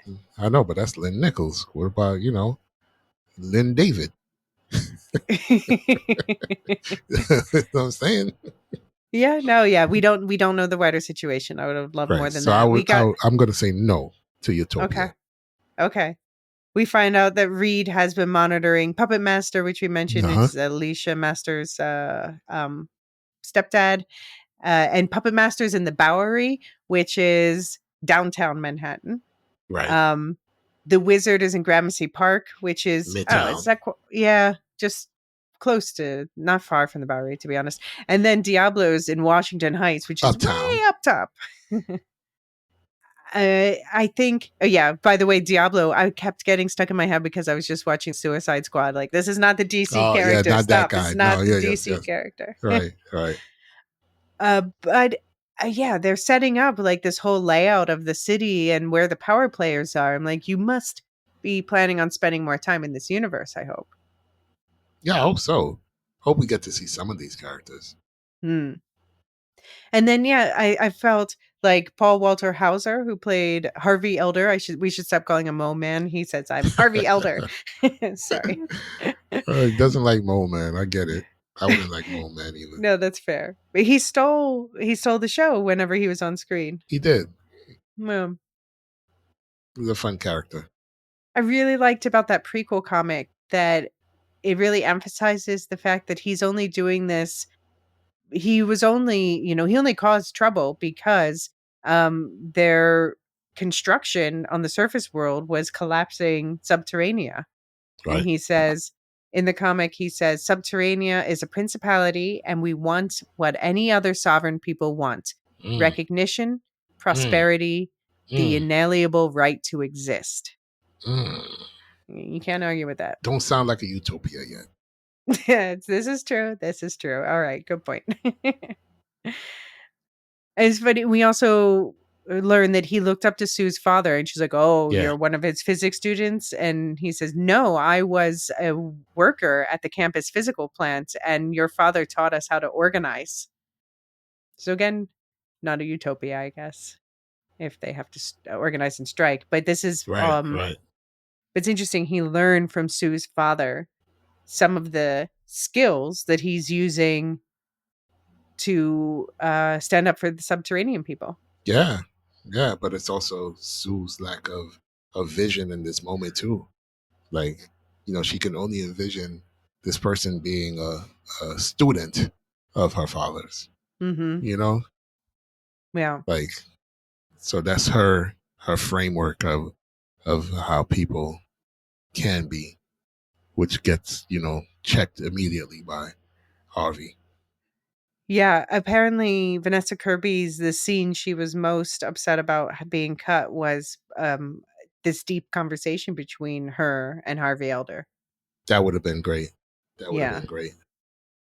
I have to say in the comic there's also we see Harvey protecting a pregnant woman when it comes to blows, and the implication is the pregnant woman is pregnant with his child. So that would be an interesting parallel to draw too with Sue Yes. and Reed, and like Yeah. what did he think about they're not wanting to give up their own child. Yeah. Yeah. What did you think of about the how quickly everyone turned on the Fantastic Four when they found out that Galactus said, "Give up the baby or I eat your world," and they said no. I mean, I think it was. Yeah, I believed it that Mm-hmm. people would react that way, and it was infuriating that people reacted that way. Mm-hmm. You know, um, to tell someone to sacrifice their child so that they might live Yeah. is something that is to me unfathomable. Yeah. To ask Yeah. that of someone else, or to have someone ask that of, or for me to ask that of someone, it's just Mm-hmm. yeah, no, yeah, I thought there's an interesting parallel with Superman here where they're both about how quickly we turn on our heroes. Yeah. Yeah. I mean, but in the Superman movie, they, you know, it wasn't even like 10 seconds. You know, Lex played the audio, and within like 2 seconds they were throwing cans at Superman. You know what I mean? I'm like, wow, give him at least an hour to think about what's going on. And it was universal, like this hatred for Superman at that moment. And in the FF, it felt a little bit more personal than in the Superman movie. Like the way that they flipped the script on the FF, that They felt felt a lot more. betrayed. Yeah, felt a lot more personal. Yeah, I mean, it feels like the public felt betrayed by them. Although I do not believe that Sue for a second believed that Reed was actually No. considering giving Franklin Yeah, up. no. But of course, No, I he don't has think to so. think like he has to think from their perspective. Right. Wow. We both agreed that the Sue speech was meh, but it ends. I love the note it ends on. I won't give up my child to save the world, but I won't give up the world to save my child either. Right. And I think she does live up to this because we see She at the end does. she risks her child as much as the Yes. world. She risks Yes. them both equally. Yeah. And she found another way, her own sacrifice. Mm-hmm. All right. So arguments in favor of the fact this is closer to Utopia is the incredible cooperation to do these blackouts to save power. Yeah, and that's, also they evacuated the entire city. This is New York City, 8 million people to Subterranea. That was yeah. I thought both of those things were well done. Uh-huh. The speed at which they were able to construct those bridges, or and the speed at which Silver Surfer was able to dismantle them. Yeah. But there's this recurring theme in this film that I think was well done, where it's like things don't always or often don't go as planned. So we see that Right. like the negotiation with Galactus does not play out the way that they wanted to. Right. The whole teleport the Earth plan, Shalabal ruins it. But okay, I have so many science questions about the teleport the Earth plan. Like, Okay. Reed, I need to sit down with you and pick your brain because you're not answering my science questions satisfactorily.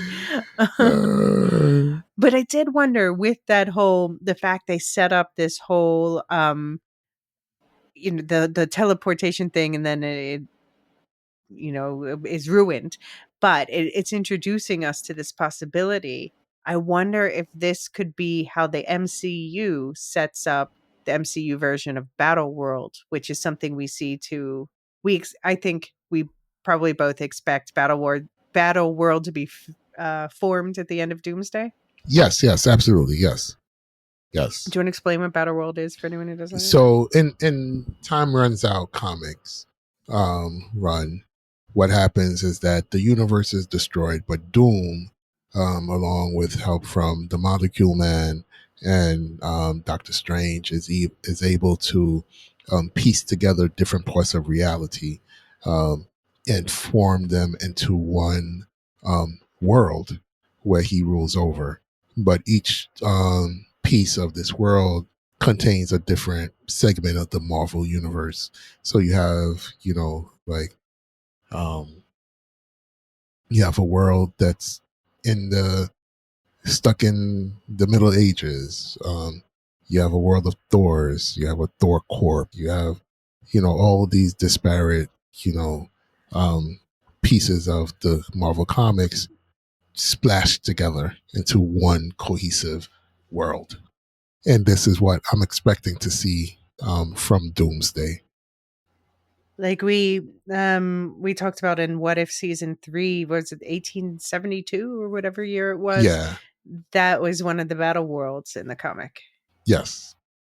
So yeah, I mean, I think that would be cool if they're setting this up in this movie to play out in a future movie. That's something I would like to see more of in the Marvel. Like that's where I feel like they have drifted a bit far apart, where I would like to see where it doesn't have to be something where you have to have watched the previous movie to understand the next, but Right. you get Right. payoff for things set up.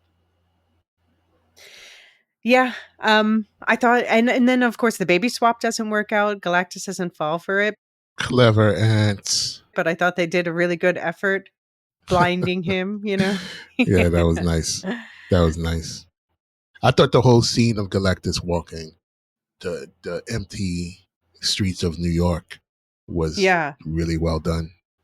Yeah, that was an old school model, and I think Yeah. sometimes the old school techniques are still the best. Yeah. And also then we get the failure of where it seems like Galactus has been pushed through, but then no, he lunges back out at the end, and then so it takes someone's gonna have to sacrifice themselves, and this is where Shalabal's like, no, this is my job. Yeah, I wonder where it is.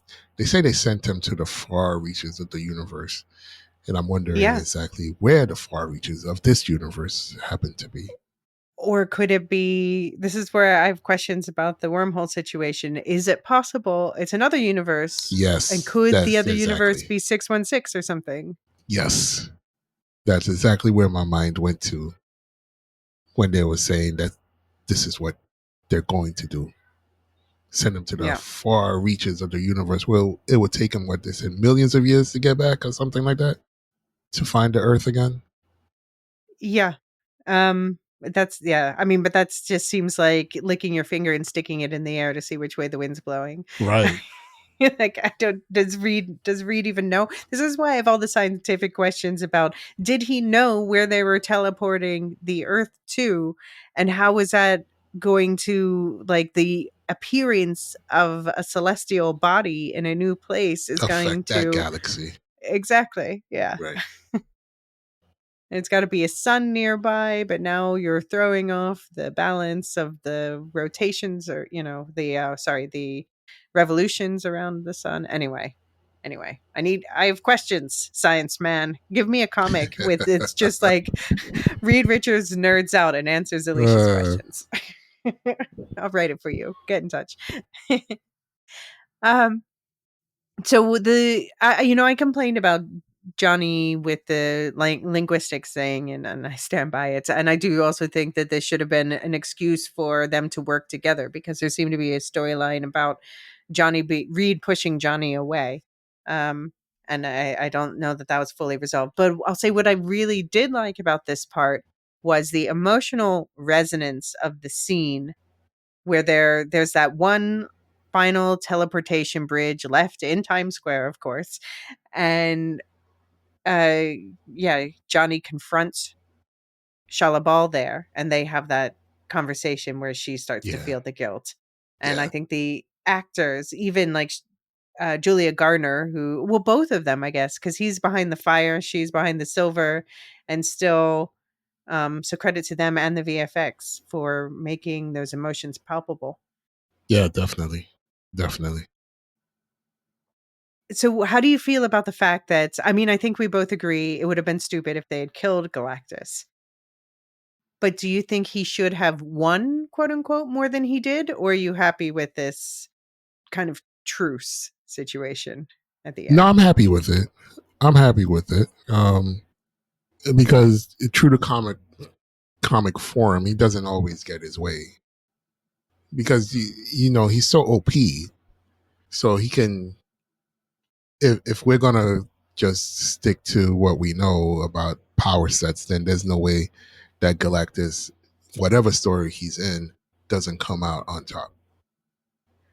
So they were able to find a way not to actually defeat him, but to forestall the inevitable for however long that may be. So I'm okay with that. I mean, yeah, I think Galactus is definitely going to be looking for that kid. But then that's my question. If he's in another universe, what if he finds that version of the kid or something? I don't know. We'll see. Like, how do we get to the credit scene where we see a Fantastic Four ship in 616? That's what I want to see. Yeah. That's my only complaint about this movie was that they didn't shed light on that scene. Yeah. We're definitely not getting that until Doomsday. Right.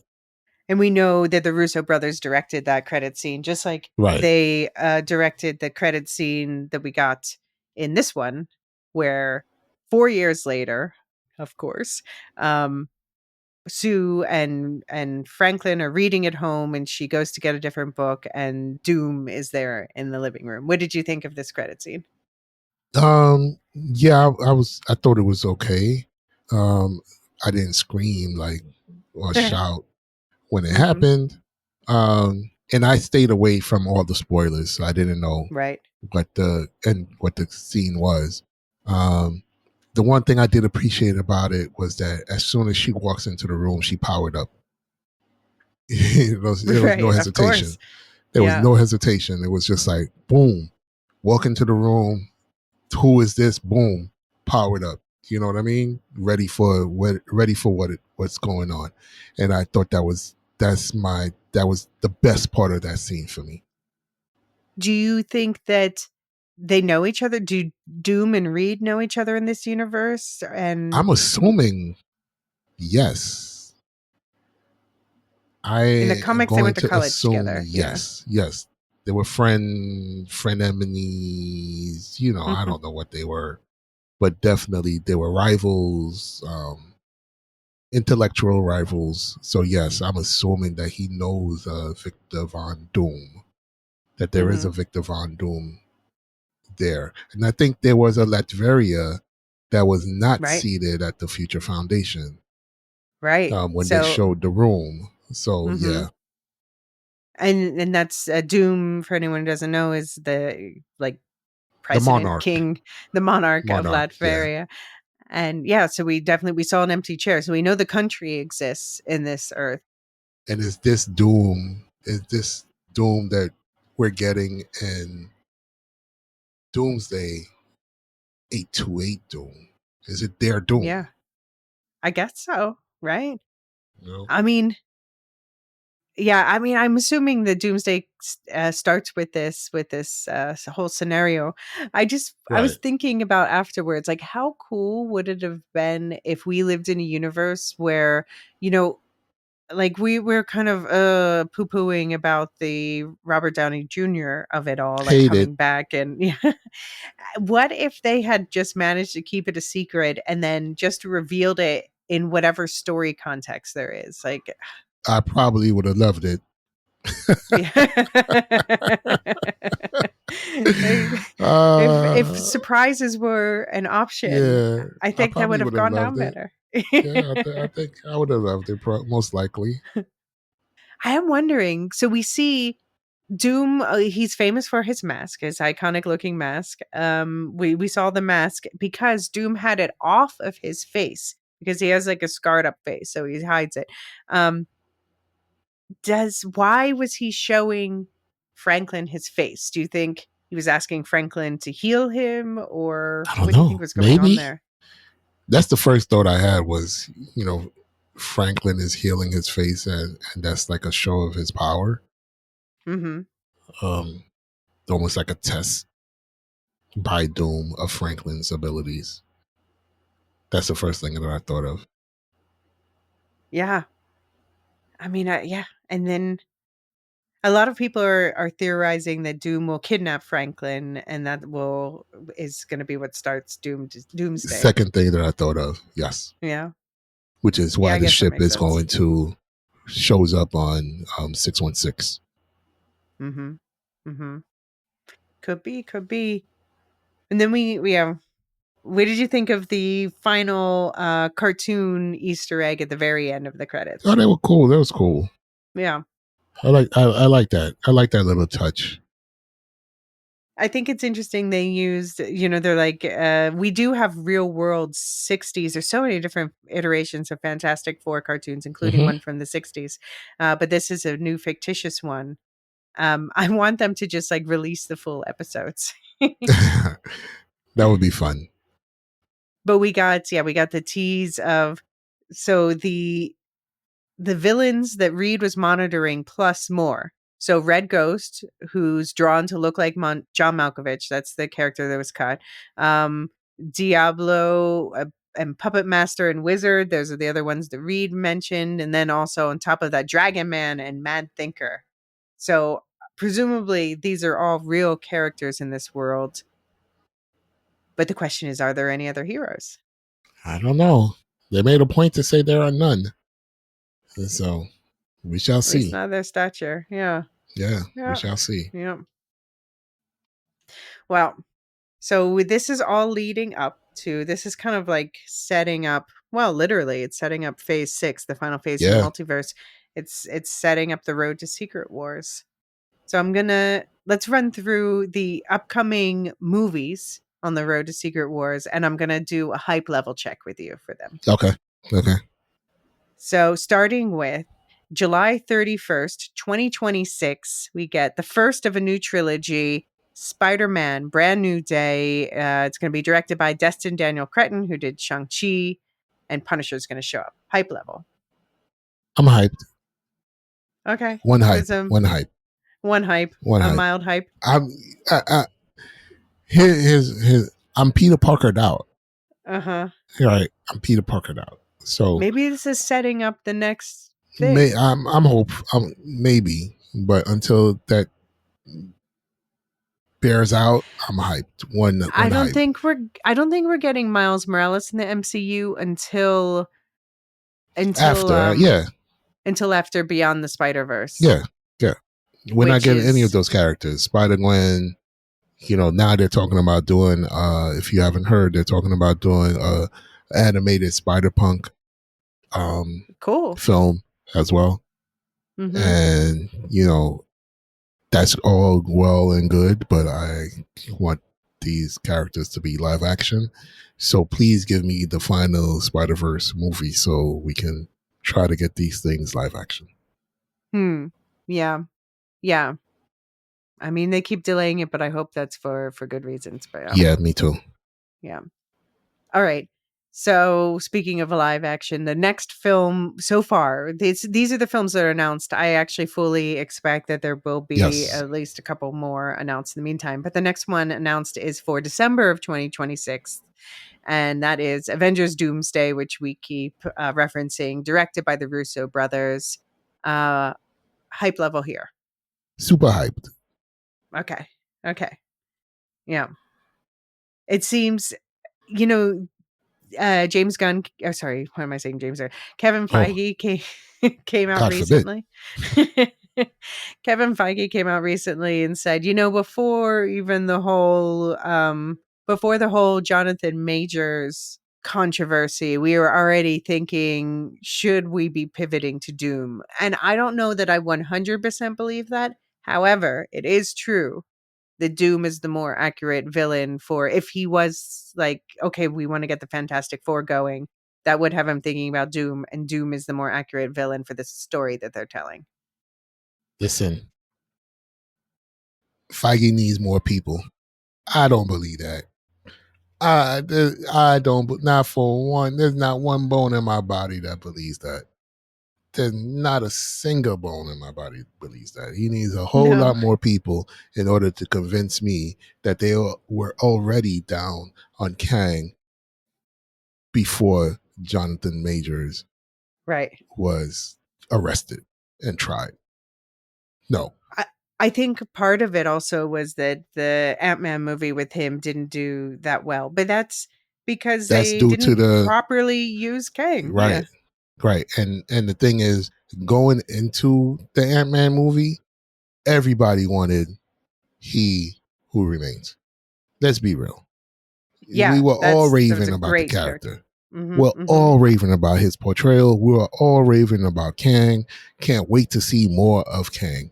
So, the whatever happened on set in that movie that changed those dynamics happened, and that movie was trash. Sorry, but there's no way that I believe that prior to Ant-Man coming out that they were already in talks of maybe we should pivot. No, I don't believe it. If Jonathan Majors had not gone, if those things did not occur, that occurred, right? The backlash that was given to him did not happen. They would have made Kang. They just would have made a better movie than they did of Ant-Man.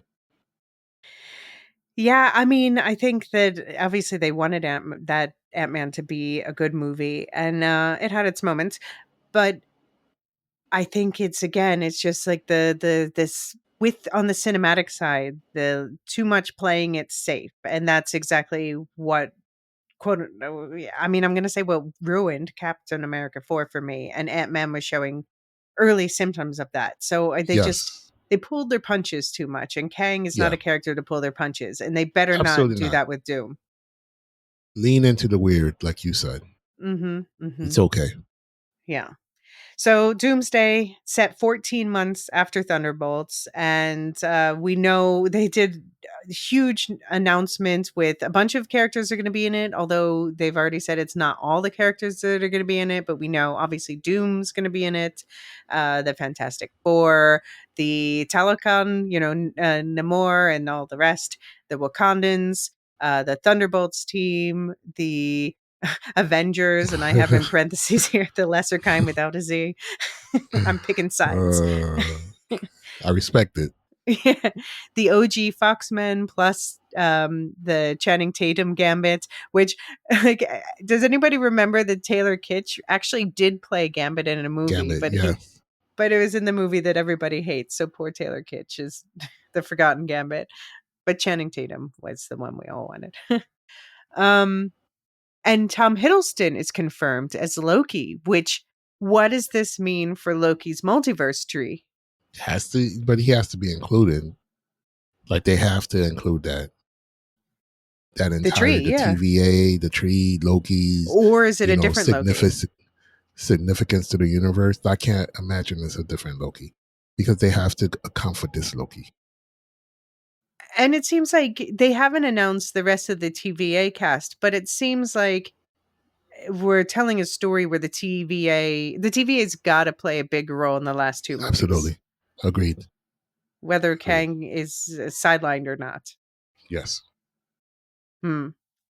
There's the rumor that Chris Evans is back again, but then the question is he back as Cap or is he back as Johnny Storm? Like where we got that that that fake out where we didn't know which character he was in Right. Deadpool and Wolverine was one of the funniest moments in that movie. What would you prefer for Doomsday? Oh, Cap. Yeah. Okay. Yeah. Okay. And other rumors, how likely do you think? Okay, TVA, we said probably likely. I think Jeffrey Wright as Uatu the Watcher, gotta be, right? Likely, yes. Doctor Strange, Clea, and Wong. Yes. Right? That seems Peggy Carter. If Cap comes back, we need Peggy. I want Peggy. The Marvels. Yes. There's this champions team. I don't know if they're going to form it, but we have all these youngins running around. We've got America, Cassie, Kate, Riri. I'd be surprised. She-Hulk. No. Vision. I'd be surprised. Yes. The new Guardians of the Galaxy, which again was Star-Lord, Rocket, Groot, Nebula, Adam, and Phyla, the little girl. Yes. Yes. Okay. Yes. The Defenders, which is like Daredevil and Kingpin, and well, he's not a Defender, but he's part of that. The Midnight Suns, maybe related to that, Mephisto. Yes, I hope so. I hope that like we get a. I mean, have they announced next year's? No, they haven't announced next year's Halloween thing. I hope next year we get a Midnight Suns Halloween thing, Spooktober special. That would be cool. Please. I'm asking nicely. It's going to be once T'Challa is finally recast as, of course, Damson Idris. The next thing's going to be me asking for the Midnight Suns. Yeah. What characters do you think are going to die in this movie? Because obviously we know a lot are going to die in Secret Words. Yeah, everybody's on the Yeah, table. everybody's on the table. Everybody, because it's the end of the universe, so of all universes. So, you know, everybody's on the table, and everybody's on the table to be part of Battle World. So that's where True. it's at. Mm-hmm. Yeah. Yeah, especially, across all the universes. Yeah. Right. Oh, I bet some Spider-Mans are going to show up too. Yeah, probably. Yeah, definitely. Yeah. And then, okay, that all leads up to Avengers Secret Wars, which is coming out December of 2027. Again, Russo brothers. It's interesting. It's almost a year to the day after the prior one. I wonder if that's going to be part of the plot. Well, I'm super, super duper hyped for that. Okay. Because it's the end of everything and the beginning of everything. Right. Fresh start. It's coming. the beginning of the end. So I'm super invested in how they do this. Yeah. With this movie. Yeah. I So do out hope. of those things, Yeah. this is the movie that I'm most excited to see. Yeah. So on the movie side, that's all that's been announced as of this recording. But I mean, I would be surprised if there weren't surprises. I think they've learned. Like, it's interesting. Neither Marvel nor DC went to Hall H at Comic-Con this year. Yeah, I know. That was San Diego Comic-Con. That was disappointing. Mm-hmm. Yeah, that was disappointing. I think they've learned from when they did that thing where they announced all of these movies, and then everyone's like, 5 years later, where's Blade?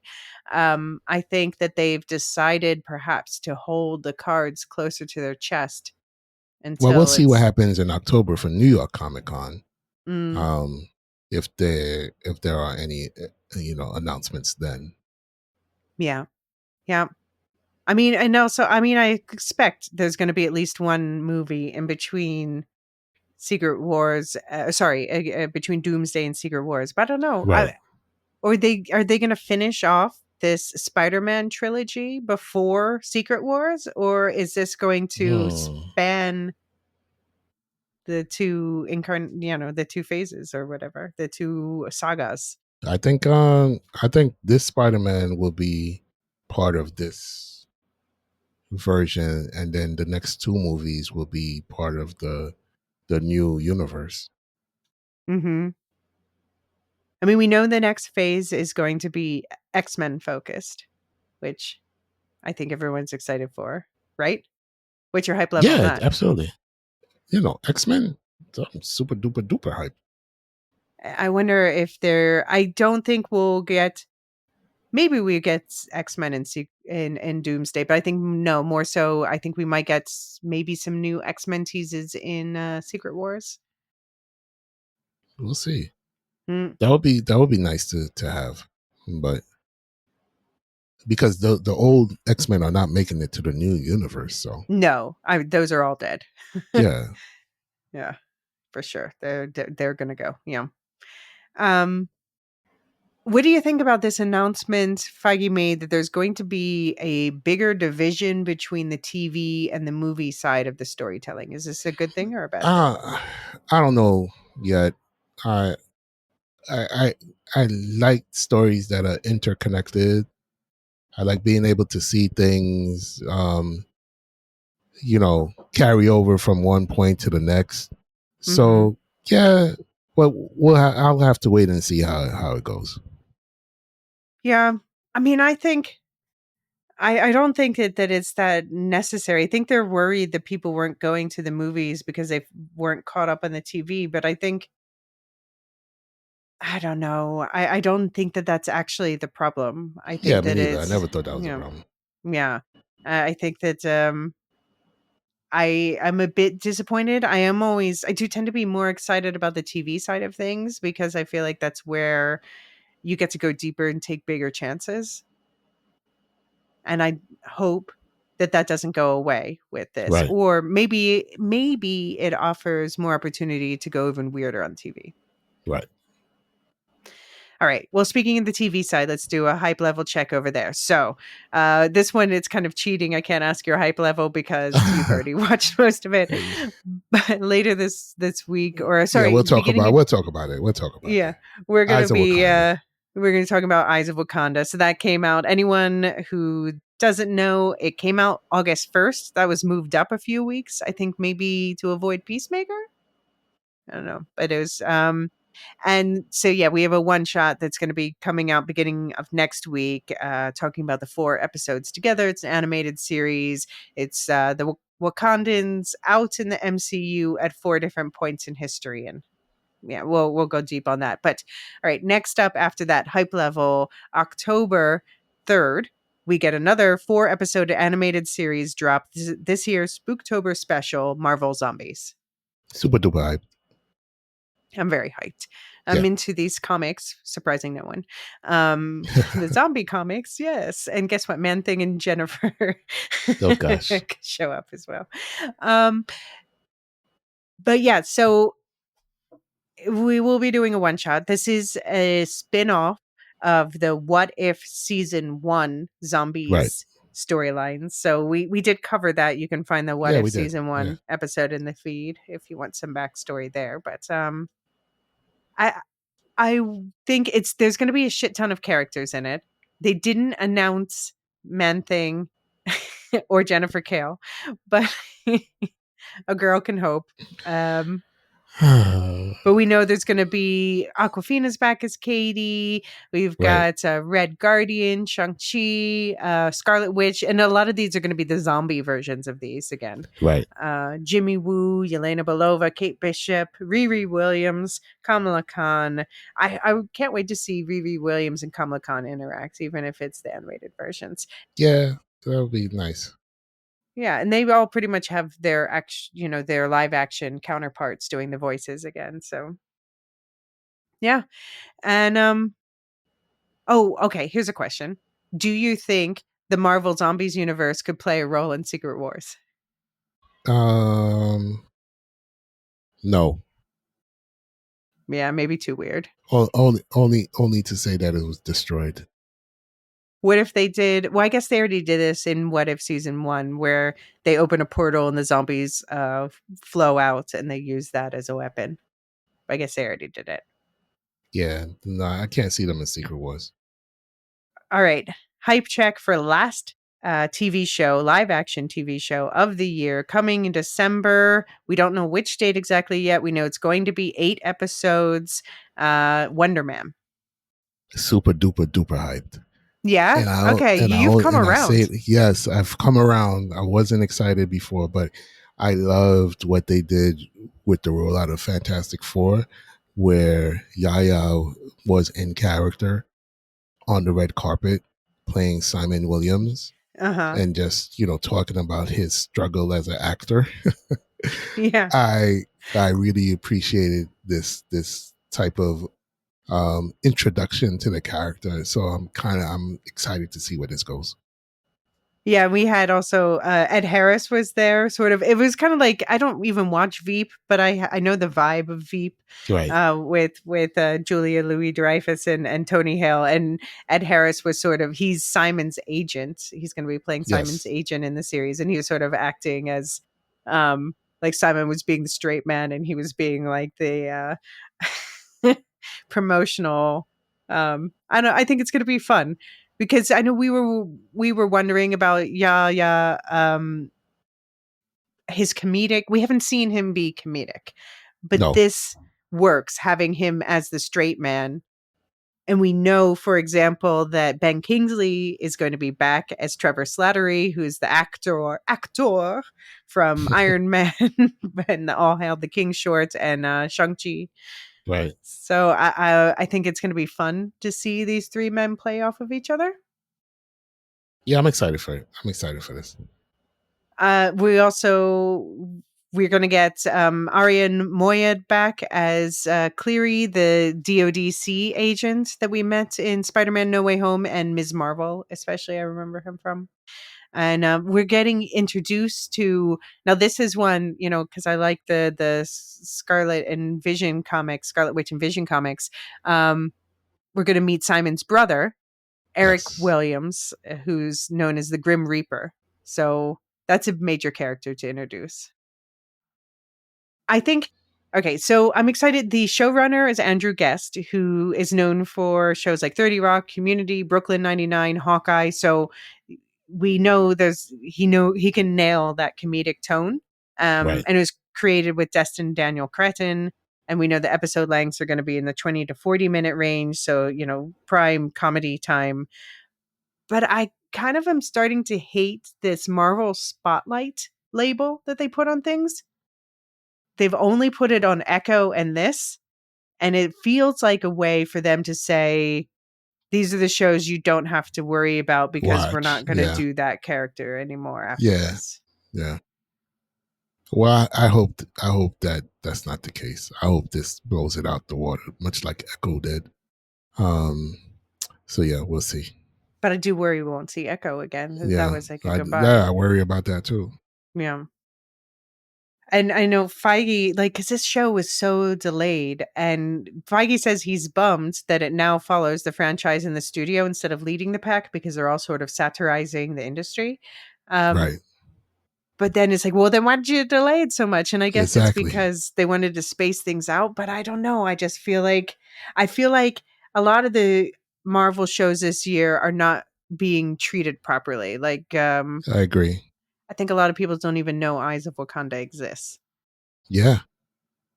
I had a friend tell me that I didn't know it came out. Yeah. So yeah, they're not doing proper reveals and coverage, giving people the proper heads up. These are the things that we're doing. Mm-hmm. Yeah. Well, yeah, we'll definitely. I'm also super duper hyped for this one. So we'll figure out coverage. Probably not weekly given it's coming out in December, but we'll figure it out. Yeah. All right, hype level for now we're moving on to 2026. Daredevil Born Again season 2. Super duper hype. Yeah.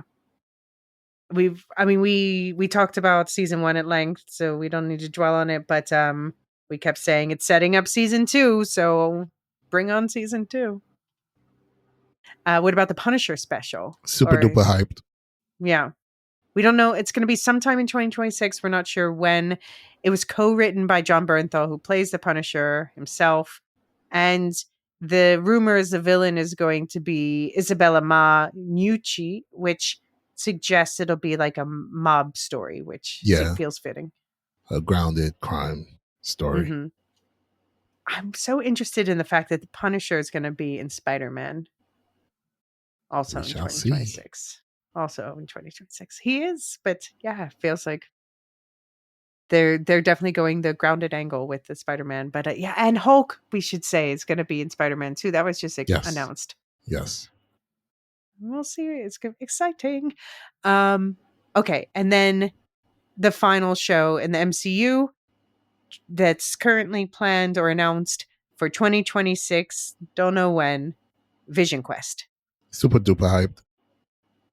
I am superly duperly scalated coopily hyped for this one.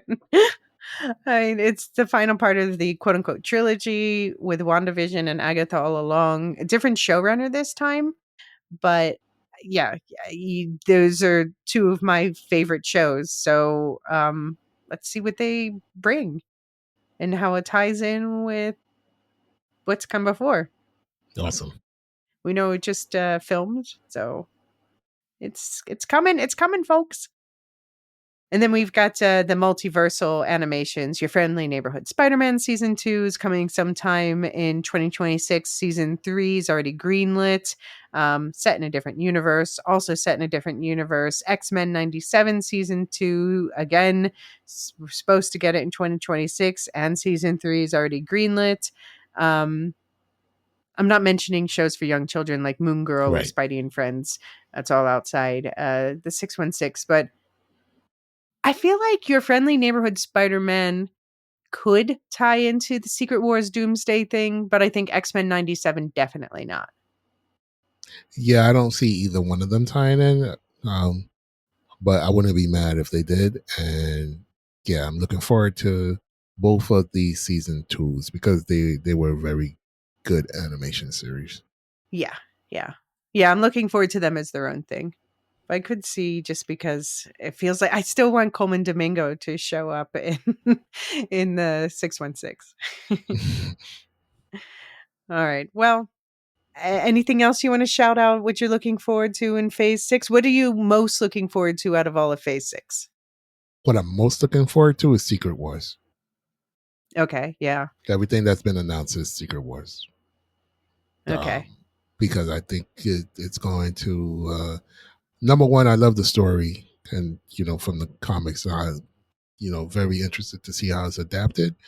And then number two, I just like that it's going to, I believe, set up a brand new universe for these stories to be told in, Mm-hmm. So yeah, Secret Wars. You know what I'm most looking forward to? You already know. He's shaking his head. Midnight Suns. I believe in Midnight Suns. It's coming. It's coming. Okay. We can't even get a Blade. You know what I'm saying? I mean, but I think this is what I keep saying. I think they're going to introduce Blade in Midnight Suns. Okay. All right. And then take it from there. All right. Okay. All right. Well, next up, as we said, Eyes of Wakanda, already out. You can watch it now. You'll hear us talk about it in a much shorter episode next week. And then next up after that will be weekly coverage of Peacemaker with Aaron from Radioactive Ramblings. First episode drops August 21st, but we're talking about doing a season 1 recap before that. Yeah.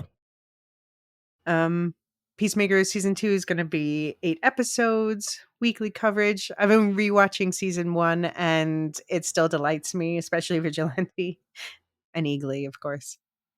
Also starting in August, David is leading weekly coverage of Alien Earth. Luke and I are going to be on the first episode of that, talking about the first 2 episodes that release next week. That's great. Yeah, I'm looking forward to that. Noah Hawley he did Legion, which is one of my favorite shows of all time. It's a great show. Yeah, I can't wait to see what he's done with this. The trailers look great. Such a good show. Underseen. Great. Underseen. Everyone watch Legion. It's Marvel. It's relevant. Yeah, yeah. And of course, Foundation season 3 coverage is ongoing with John and Marilyn. Yeah, I'm into this season. I'm enjoying it. I hate the mule. I hate the mule. Let's go. Yeah, yeah. Kick rocks, mule. I like the other characters though. Yeah. If you have feedback about any of these things, send them to MCU@thelorehounds.com for Marvel stuff, or lorehounds@thelorehounds.com for general stuff. You'll also find a link tree in the show notes with link to the Discord, where we have different sections set up for all of this, including a Marvel forum with spoiler chats per movie or show under franchises. And Supercast and Patreon, you get ad-free access to all of these podcasts, plus bonus content, including, extra episodes for shows like Andor and the Wheel of Time. There's a new format called What You Watchin', where we're able to talk about more short form, just checking in on shows. Actually, I might propose one soon for Weapons, which I'm going to see on Thursday. Okay. And Second Breakfast and 11Zs are the monthly episodes. Next up is going to be Heat. I know you're a Heat fan. Yes, I am. I went deep on Heat, okay? It's not my film, but I learned everything that I could about it. And I even read the sequel book. Nice. I have not read the sequel book. So that's great. But I've seen the movie like at least 50 times. It has a strong ending. I'll give it that. Minimum 50. It's like me watching The Batman. It's not like for... I am a feminist. I have no shame about that. It is not a movie for that, because there's literally it's not. There are no female characters who are not victims and sex workers. That is absolutely true. But anyway, it's going to be fun to talk about, especially after talking about French Connection recently, because there's a lot of similarities and ties. Also, check out all the affiliates on the network. There's Nevermind the Music. They just did one that's got everyone talking in the Discord, talking about problematic artists. That ties into, I guess, the whole Jonathan Majors thing we were talking about earlier too. Yeah. Radioactive Ramblings, Rings and Rituals, Properly Howard. They are still working in their bacon wrap season. I think it's coming close to the end where it's like a 6 degrees of Kevin Bacon kind of, but they did a whole listen to the draft episode. It's fun and you'll get an explanation of how it all worked. Wool Shift Dust. We are rolling out the dune slowly as I'm not inundated by all these other things. And the Star Wars Canon Timeline podcast, the Star Wars timeline, Star Wars canon in timeline order, still in the High Republic now. And I got some music set up for our other thank yous. Yeah, go ahead. So from the Epic folder, in honor of the fact that Galactus is still somewhere out there, this is called Somewhere. Thank you to our Discord server boosters, Aaron K, Tiller the Thriller, Duve71, Athena Ajalea, Lestu, Nancy M, Ghost of Perdition, and Radioactive Richard. Thank you to everyone listening. Thank you especially to our subscribers who make this possible. Thank you most of all to our highest tier, the Lore Masters, Samarsha, Michael G, Michelle E, Brian P, SC, Peter OH, Adam S, Nancy M, Duve71, Brian 8063, Frederick H, Sarah L, Gareth C, Matthew M, Sarah M, Andra B, Kwang Yu, Deadeye Jedi Bob, Nathan T, Alex V, Sub-Zero, Aaron K, Dally V, Mothership 61, Gnarls, Kathy W, Lestu, Jeffrey B, Elysia U, Neil F, Ben B, Scott F, Stephen N, Julia F, Carly S, Ilmariel, /Tim, Paul K, Bobby C, Jessica H, and always last, Adrienne. Perfect timing. So, Sean, take us out. Yeah, I mean, Feige, just do the right thing. You know what I'm saying? Damson Idris is part of a movie that's grossed over 500. Okay? Like, the guy's a star. Which movie is that? So, isn't it it's F1? F1, duh. Right. Sorry, I haven't watched it Yeah. It's come on, Feige. yet. Recast T'Challa. Your T'Challa is Damson Idris. The guy is bankable. He's lovable. He's going to make a great T'Challa. You know it. I know it. The people know it. He Give knows the it. people He said what he want. wants it too. Give All us right. what we want, Feige. Secret Wars. Thank We're you. holding our breath. Let's go. The Lorehounds podcast is produced and published by The Lorehounds. You can send questions and feedback and voicemails at thelorehounds.com/contact. Get early and ad-free access to all Lorehounds podcasts at patreon.com/thelorehounds. Any opinions stated are ours personally and do not reflect the opinion of or belong to any employers or other entities.